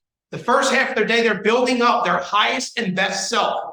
The second half of their day, they're giving it to the world. That's something you all need to live by. Your life will change if you operate that way. Now, why do you got to put this mental, physical armor on? So you can go to battle and not lose the little battles that we have to fight every day building business. Right? So amplified mindset, the number one thing, the first thing you start is getting physical. Getting exercise, getting to the gym. Don't think about it as, hey, I'm going to go to the gym because I want it, I want to lose weight. Right? That's most people's reasoning for going to the gym. And that's why they fall off. You have to think of it. You have to connect with exercise, whether it's a walk, whether it's a run, whether it's a gym. You have to connect that to what it does for your mindset. Right? It makes me think and be a better individual mentally. Right? That's how you got to make that connection. Right? And if you make that connection, you will have no problem getting your exercise in every single day because mentally, the most powerful computer in the world is your mind. Your computer is operating at its highest potential, highest frequency. Right? The next thing is how to amplify your mindset. First and foremost, you have to have a vision, right? You have to have these big goals, right? Some people will call it a why, and whys are great. But one thing I realize is a lot of times whys don't create urgency, right? You can have a why that's a 20-year goal. Is that going to get your ass up tomorrow morning and be urgent and be lit up on fire to get these small wins? For a lot of, how many people, they come in, I got my vision board here, I got this, I talk about their why, but they ain't executing every day, right? So a why is important. You want to have a vision and a mission for your business. And most importantly, when you set this, guys, don't compromise, right? So many people aren't getting after it because sometimes people have a vision that's not really that inspiring. It's a comfort zone goal, right? Because a lot of people are afraid to think big. One of the guys that I had in my harvest, this was years ago, he ran a whole West Coast division of a sales team. And he was like, man, I went to a Tony Robbins event and it changed my life. I was like, do me a favor. I was like, tell me what was the thing? You know what I mean? Like, I'm always interested to hear this. What was the thing that changed your life? That you came out, oh my God, everything's different. Right? What he said, the number one thing that he said was set bigger goals. What the fuck? Like, are you kidding? Like, that was the answer. But listen, a lot of times it's these simple answers, right, that could change everything for you, right? But common sense isn't always common practice. A lot of the answers for your business and all this other stuff, like how many trainings you're going to have people sit there and tell you, well, you got to use social media, you got to make calls, you got to send email marketing. It's the same stuff. I mean, Tom, we have guest speakers come in. 9 times out of 10, there ain't no different information that we're learning, right? It's the same shit. Maybe you learn it in a different way, and sometimes a different person connects with you. Maybe their story connects with you a little bit more to go, okay, you know what? Now I'm going to do what they told me to do, right? But, sorry, I get sidetracked a little bit, but understand an amplified mindset is you got to be excited, you got to be inspired, and you got to energize. And if you're not excited, inspired, and energized for the goal of your real estate business, guess what? It's not going to pull you through every single day.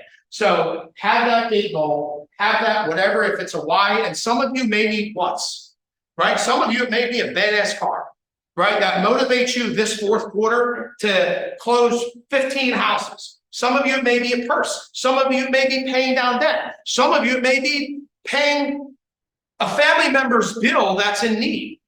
I don't know, because when you make success bigger than you, when you want to help other people, you're a different monster, right? Most people aren't there yet. Most people are still, it's about them. It's not about other people. When you make it about other people, right? That's when the people that you see on Forbes magazine, that's when you see a Chris Sommers doing X amount, like when it's about other people and bigger goals and helping other people build their world or being, some people are like, dude, I want to do this because I grew up and it was straight struggle all the time. We worried about money every time. And I did not want that. I wanted to be the one that, hey, listen, I got you. Hey, listen, I got you. Hey, listen, I got you. Right? So have a big enough goal. And some of you may get more fire under your butts when there's a what in place, right? You need to create urgency, guys. You need to figure out every day how you can create urgency to get after your goals because we're only human. We wake up slow, la-di-da, you know what I mean? Like that's just the way it is. We've got to have habits, rituals, and routines to make us operate like nobody else operates so you can get results that nobody else has. I did, the other point was don't compromise. If the answer wasn't no, if you weren't thinking about your past, if you weren't thinking about, well, nobody in my family did this, you know how many people I coach that literally are slave to their past, right? They cannot make future goals because they lower that temperature down from, well, nobody else in my family was a millionaire. So, it's like, man, it's tough for me to even say it because of my past. Or maybe, I don't know, I deal with people who 15 years ago, they were an alcoholic or whatever. And they're like, well, I can't do this now because of my past. It's like, dude, if the answer wasn't no, what would your life look like? And go after that. And then now that doesn't mean, well, I want to be a billionaire. Okay, well, one, that's the furthest vision, right? Like get excited, but let's focus. All right, now we got to take bites out, right? All right, focus on being a millionaire first. Then next step is multi-million. Then the next thing is billion. But remember, have that big goal and don't compromise, guys. Think big and don't attach yourself to your past because that also kills a lot of people's dreams. Be clear on why you are doing this and the purpose you are doing it for. Get emotional. Told you guys it ties into the why. Have a clear vision on why you're doing it. And that on steroids is when you're doing it for reasons outside of yourself. Another thing that helps me is having visuals, right? I have a talk called Become Your Hero, right? And that is the person that you're looking for, right? That you've always wanted in your life, become that person. Right. And one thing for me that makes it easier when you guys think about the law of attraction, manifestation, it is very real, but you need the action in the law of attraction. But you got to make it so clear for the universe or your higher power, or your God to be like, this is what I want. And this is who resembles that right now. Right. Like, so for me, probably the one person that I think like when I want to put everything into it, like, one of my business coaches and partners and mentors is Devin. He's a world thought leader. This is one of the top speakers on Forbes, all that stuff. But guess what? I love David to death, but I also don't want to look like his ass when I get older, right? Ed Milet is a person who's a visual of where I want to get to, right? This dude is winning in all aspects of life. He's fit. That's a visual, right? So every day, right? It makes it easier for me to stay on course of what my vision is, right? Real estate business, right? Maybe it's like, dude, you know what? Like, I love this office and all, but like, I love building my team, but my team, like, I want to set a vision to where I want to start growing building. How inspiring is that shit, right? So you're sitting there and you're like having that visual of what that building looks like. And you're like, you know what? Then you start sharing that vision with your team. That's what a real leader does. They share an exciting vision with their team. And now every day you're thinking about that building, right? It's clear. It's not fuzzy. You're making it clear. It's so easy to see. And that helps you access it a lot quicker. So have visuals. So dream boards are one of them, right? Whatever you vision boards, dream boards, I got stuff on the back of my phone, right? But have a clear visual. Make this clear for yourself. Now, how to keep an amplified mindset. This is the biggest thing. Consistency is the biggest separator for everything, right? All right, so how do we keep an amplified mindset? One, having the right habits, rituals, and routines, right? So knowing that we're never going to always be motivated, fired up, inspired, like you're going to leave here and let me tell you, maybe for 15 minutes after you're so like, all right, I'm ready to hammer out the time block for the rest of my day and get after it, or maybe exercise, or maybe take a walk. I don't know. But The reality is 2 hours later, guess what? You get a phone call from a client. Next thing you know, you're in your emotion, and there you go. There goes the motivation, right? There goes all the vision, all the dream, all that. This is what I'm doing it for, right? So you got to have the right habits, rituals, and routines in place. The next thing to do, I highlighted again, how to keep it is physical, right? I know I mentioned exercising in the gym to start your day, building up your best self to give it to the world. But also, some of you may need a walk midday. Like, I don't know about you, but 2 o'clock, most times I'm like, it's like a wall, right? And guess what? If your energy is low when you're on a sales call, or your energy is low when you're talking to a client or in a meeting and you're like dragging, like some of you may need to just walk, whether it's through the office. Sunlight is another thing that can change your mindset, right? Some of you may need to take a walk midday to reboost your energy up so you can have a more effective day and execute what you said you were going to do.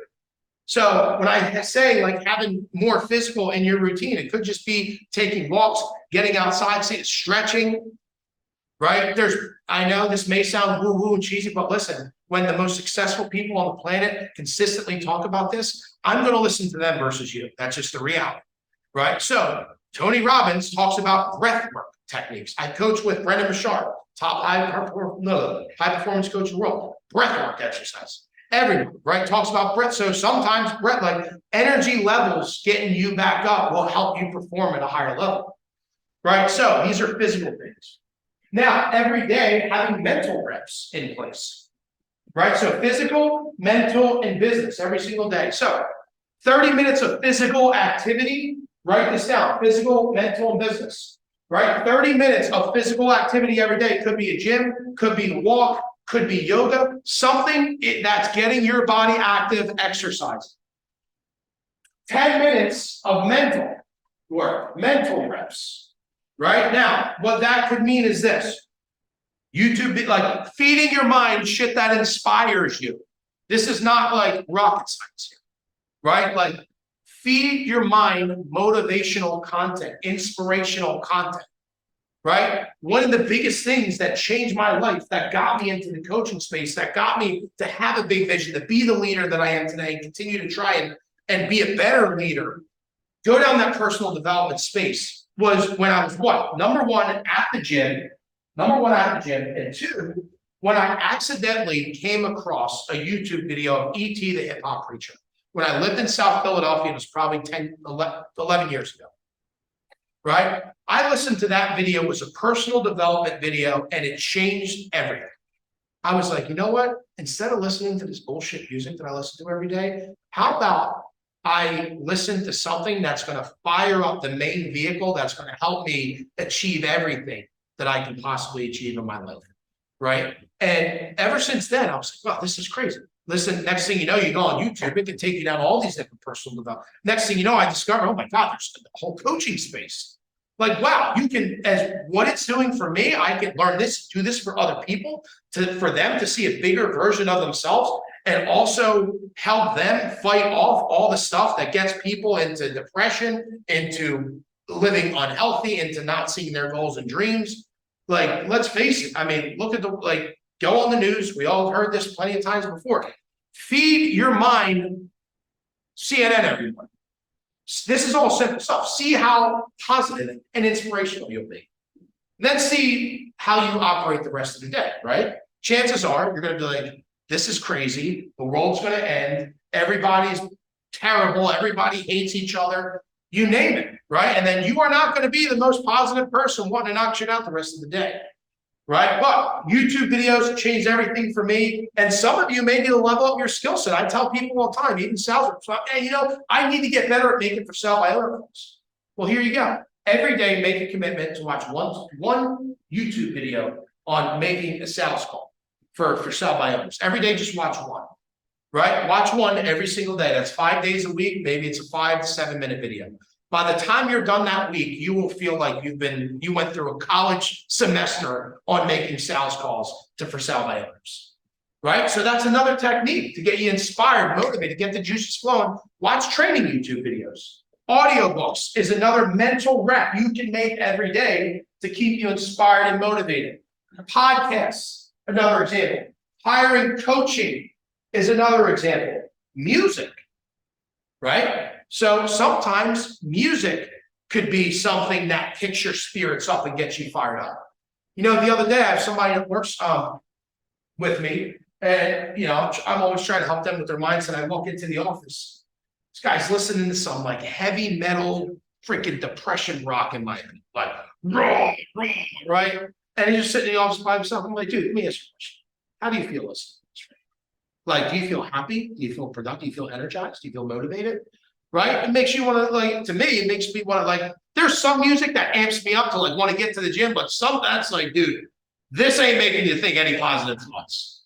Right? So I mean, dude, there's some music that I listen to and it makes me want to like not do some positive shit. You know what I mean? Like, you never know. But there are some music like worship. I'm a big faith guy, so I've gotten into worship music, and it literally I can't start my day off better. Right? Or sometimes, you know what? You just need to build confidence. Maybe there's some songs that remind you of when you were coming up, whatever. Maybe it's hip hop. You know what I mean? Like, you know what? Like, I got to get this hustle back on. Sometimes I like to listen, but I am aware of my mindset and my body and what I need to hear. Sometimes hip hop isn't what I want to listen to that day. You know what I mean? But we have to be a student of our mindset. Right? I went to an event. Does anybody know David Goggins? Has anybody heard of David Goggins? Raise your hand. They call him the baddest man on the planet. Mental toughness coach, whatever. Somebody asked him a question at my Native Facilities conference that I was at. And they were like, David, you know, who do you study? Like, who do you look at for a mentor? And if you know David Goggins, this answer won't surprise you. But he was like, absolutely effing nobody. He goes, I study me every single day. That is a powerful statement. Most people do not study themselves, and they're depressed for years. The same shit keeps happening to them. They're putting themselves in an environment that don't serve, and they're wondering why everything bad keeps happening. I'm not doing it. And it's like, well, let's take a minute to audit your day. Let's take a minute to audit your environments. Let's take a minute to be aware about what triggers you. Triggers are a whole nother coaching session. Understanding triggers that fire you up, that ruin your mindset, that take you out of being productive. Right? Triggers can also amplify how you operate as a father, as a business owner, as a spouse. I'll give you an example of a trigger. Who here has taken work issues home with them to their spouse? Raise your hand. If you haven't, you must be fucking Buddha himself. Right? So there's ways to where, as an example, your front door can be a trigger. Right? Meaning that when you get home, I've set a trigger in my mind that when I see that front door, it reminds me to leave all work shit behind. Now you may be like, man, that shit sounds too easy to be true, right? But common sense isn't always common practice. The same things that are easy to do are the same things that are easy not to do.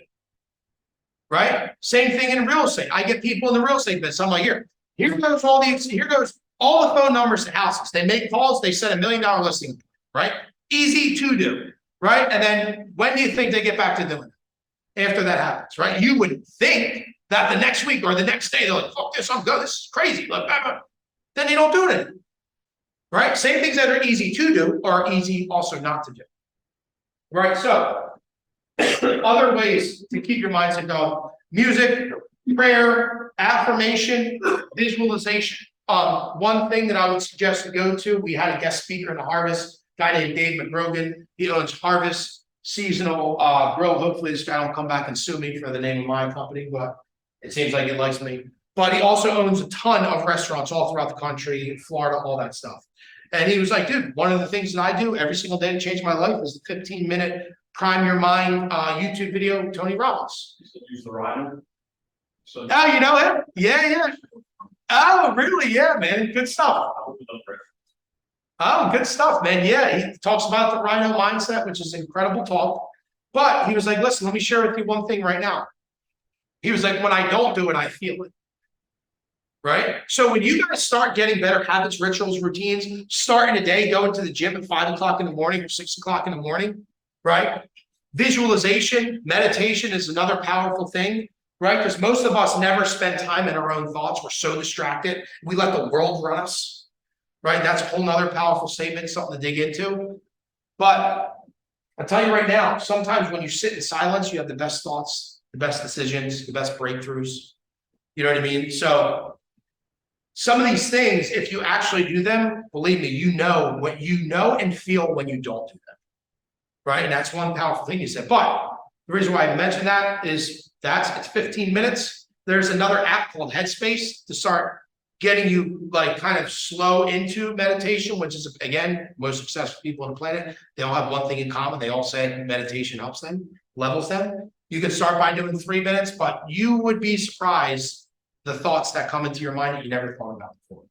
The ideas that you had that you never thought about before. Because being quiet in the mind can work wonders for you. Environment, how to keep an amplified mindset. Environment. Some of you shouldn't be working from home. You're not energized, you're not inspired, you're not motivated, you're not accountable working from home. Right? Some of you may need to change your environment. Like that right there could be a game changer for somebody in this room or somebody in this office. You know what, dude? Like, or some of you being in the office is too much of a distraction. For me, I prefer working from home because, man, if I'm in that office, a million different ways. Conversation here, conversation here. I'm like, dude, I can't get my shit done. Right? So some of you changing the environment can help you sustain an amplified mindset.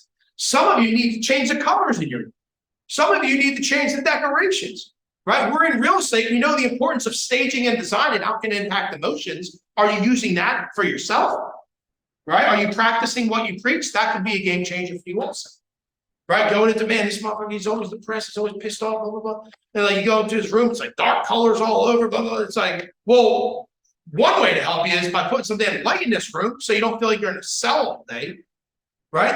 And again, that shit is funny, right? But this could be the difference for somebody. Right? This could cure mental illness for somebody. And it has, by the way. Right? So don't think, well, no, there's got to be some type of crazy medicine out there. But no, there's a lot of shit right now that can help a lot of people. And it's easy stuff, but people don't want to think it's that easy. Why? Because they train the most powerful computer in their mind to think that way. And whatever you tell your mind, right? Whatever you train your mind to think, it will think. That's how your subconscious works. Good or bad. Right? So understand that. Preparation. How to keep an amplified mind. Preparation. Right? Preparation to help you with time management and schedule.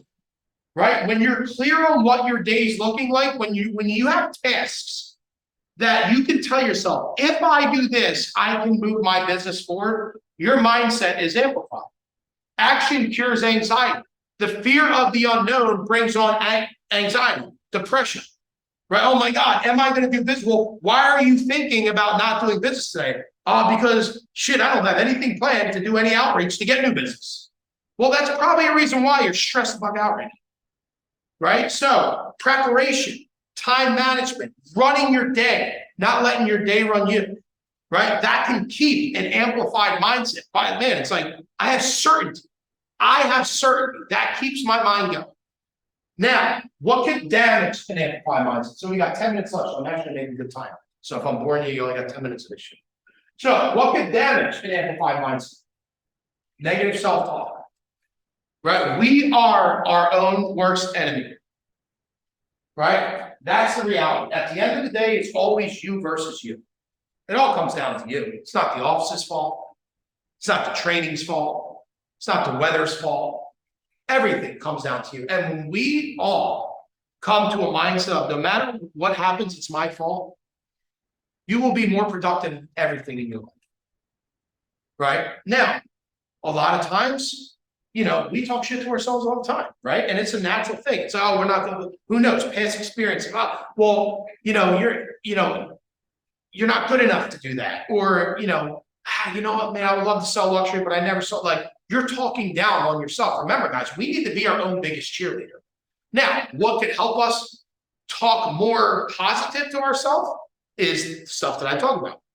Physical, get physical every day to get the energy levels up, feeding your mind the right content to then help you talk yourself up. Like, no, we're going to kill this thing. We're going to destroy it, right? You're worth having all this, right? You can achieve, I know it may sound cheesy, but we need to be our own biggest fans because guess what? There's a lot of time we spend where nobody's around us. You're at that desk by yourself, right? Your head lays down on that pillow and you know what you did that day. Did you do the work or did you not do the work? Right? So some people are in a prison of the story that they tell themselves every single day. And that's the biggest thing that's holding them back. That's the biggest thing. What is the story of yourself you tell yourself? Well, like, what narrative did you give yourself? Well, I'm a pretty lazy guy. You know what I mean? I'm pretty lazy, like, whatever I need. My goodness, like, well, that's probably why your actions are being committed to this. You know what I mean? You'll never outperform your own identity. Write that down right now.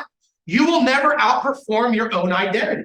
So whatever you tell yourself you're worth, whatever, like, you will never outperform that. Understand that. And what levels up your own identity is the work you do with your personal development.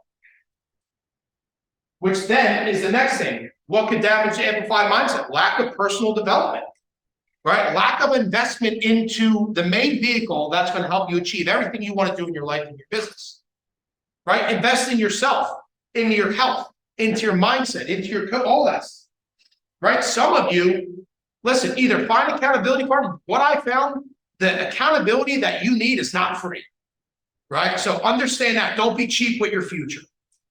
Understand that. The best investment you can make, and I know a lot of people heard this before, but they don't practice it, is the investment you make in yourself and your brand.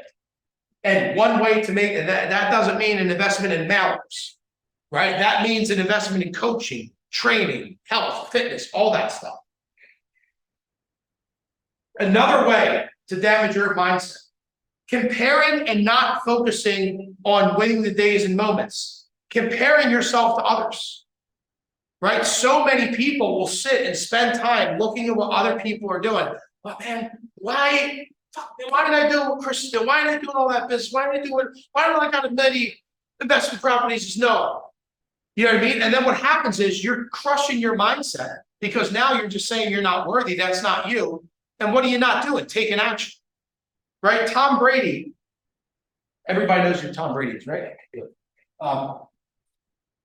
There's a guy named Patrick Bet-David who is now an owner of the New York Yankees.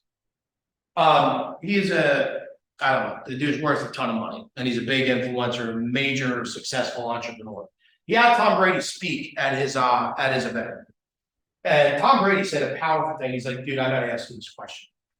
He was like, "And I want you to give me the answer. Like, I just need to know this." Right? He was like, "Your 7th Super Bowl." He was like, was it to one-up Jordan, or was your 7th Super Bowl to win without Belichick, right? And there was a pattern throughout his whole speech, and I would highly recommend to watch this. And all he focused on was what he was able to do that day, right? And there was a ton of stories that he talked about where all he focused on was being his best. How could he consistently get better without looking at other people? And he was like, listen, he was like, when I was 30 years old, I told myself I wanted to retire at 40. Then I doubled down on a body coach, on a physical fitness coach. He goes, my nutrition.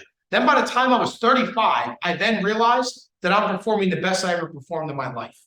And I said that me, wanted to retire at 45, made that decision, right? And sure enough, he retired at 45, right? And it just happened to be, this dude was on a chase to always evolve and become a better version of himself. And when you do that, he was just consistently winning because he was not distracted and focused on what other people are doing, right? So imagine if every day you're just like, man, you know what? This is what I want to do. All right, what do I need to do? Focus is a superpower. That's a whole nother coaching session, right? And you were just focused every single day on getting better at what you were doing, right? But sometimes it kills people when they compare themselves to others. Comparison is the thief of joy. Comparison is a thief of production. Now, you can use it to motivate and inspire you. Again, there's a lot of tools out there that can either help you or harm you. Social media is one of them, right? So understand that that is one way. Distractions, social media, shiny objects, right? Social media can be a distraction if you're just scrolling. If you're a consumer and not a producer, so many people, I'm on social media all day. All right, what content did you put out there to produce? Like, what content did you put out that can grow your business, that can make you another connection, that planted a seed to one of your followers, that can one day get you a referral? Most people are consumers and not producers of social media. So now social media is a distraction. On the other hand, oh, dude, social media, I'm ripping content, I'm planting seeds, I'm jumping in comments, I'm adding value, I'm having conversations with people. Now, social media is a superpower. That is a driving force for your business.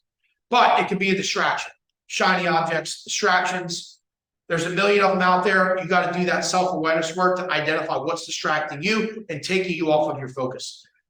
One of the final things for damaging an amplified mindset is not keeping the promises you make to yourself. Bless you.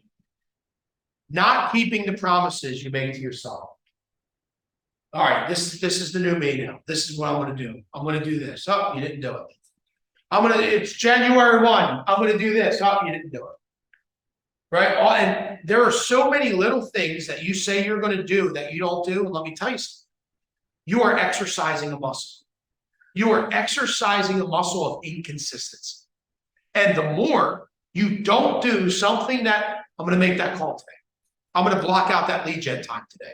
I'm going to call that for some. I'm going to host that open house the right way this week.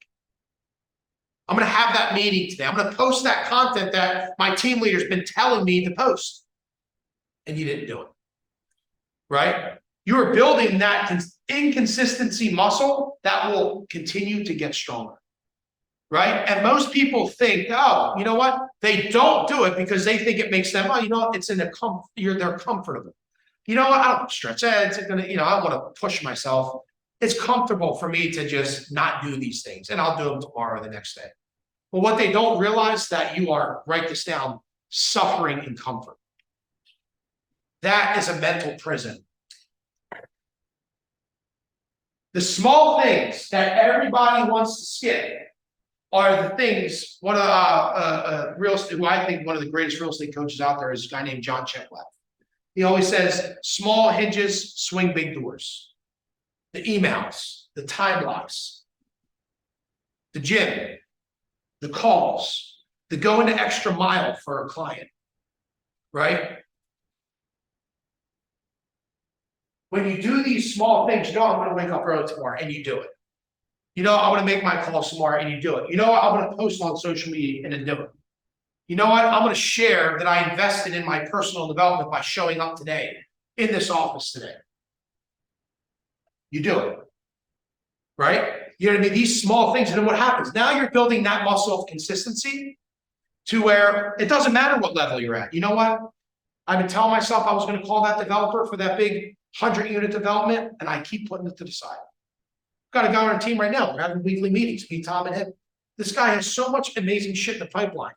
We went out to dinner, and I was like, man, how can I build a world big enough around this guy? And I thought the answers were going to be totally different. And he's like, all I need is, I already have all these things like in the pipeline. I just need to fucking do them.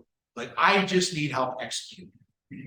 And now we have meetings, and he's knocking shit out. He's doing what he said he was going to do. And this dude is fire out. Right? These small commitments, they stack up to major wins. So do what, do what you say you're going to do. Now, lastly, I'm going to leave it at this. After this meeting, you're like, all right, I'm changing shit now. Right? I'm actually going to, maybe I'm disciplined, but I know that there's another level because I have a goal to be somewhere. And the reason why I'm not there is because I'm not the person that I need to be to get there. If you were that person, you'd be there. That's the reality. Right? So what do? I took all these notes. I have all this stuff on how can I really seal tight this to make it to where I'm going to crush the fourth quarter. And this is a new me, because everybody has to get to a point. The whole goal is to create new habits, rituals, and routines to then, like the Navy SEALs say, to get on the other side to where now it's just what you do. Now it's just what I do. Right?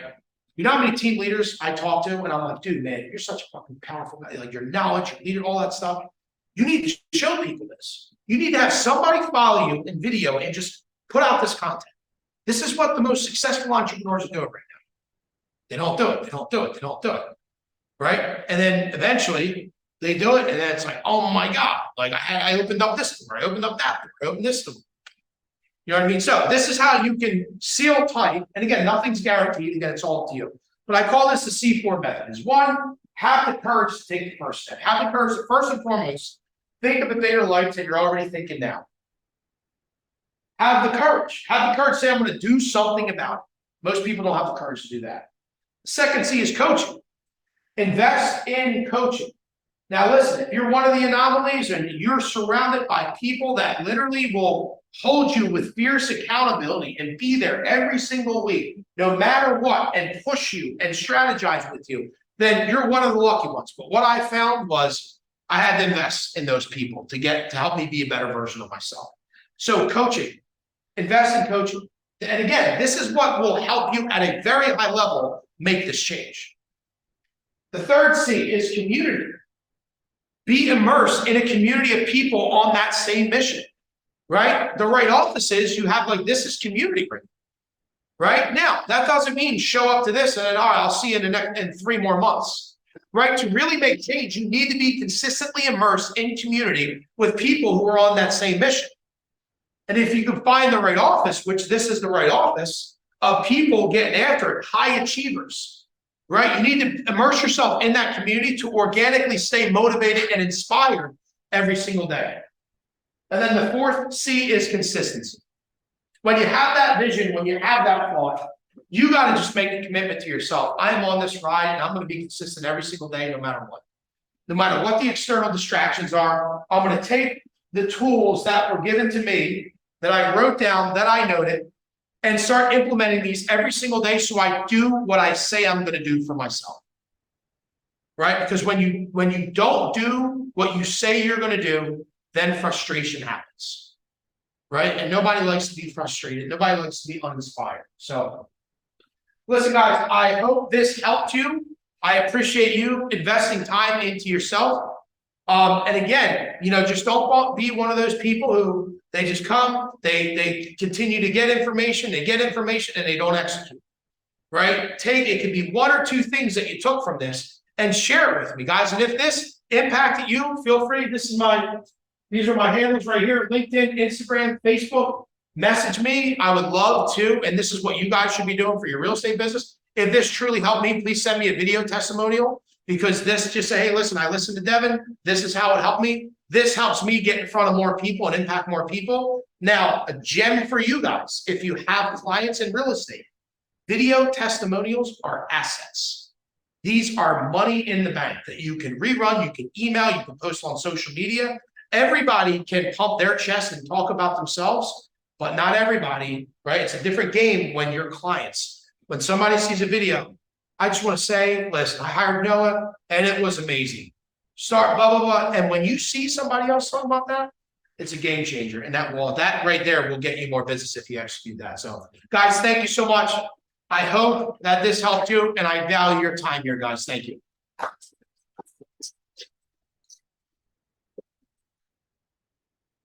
Thank you. Appreciate that.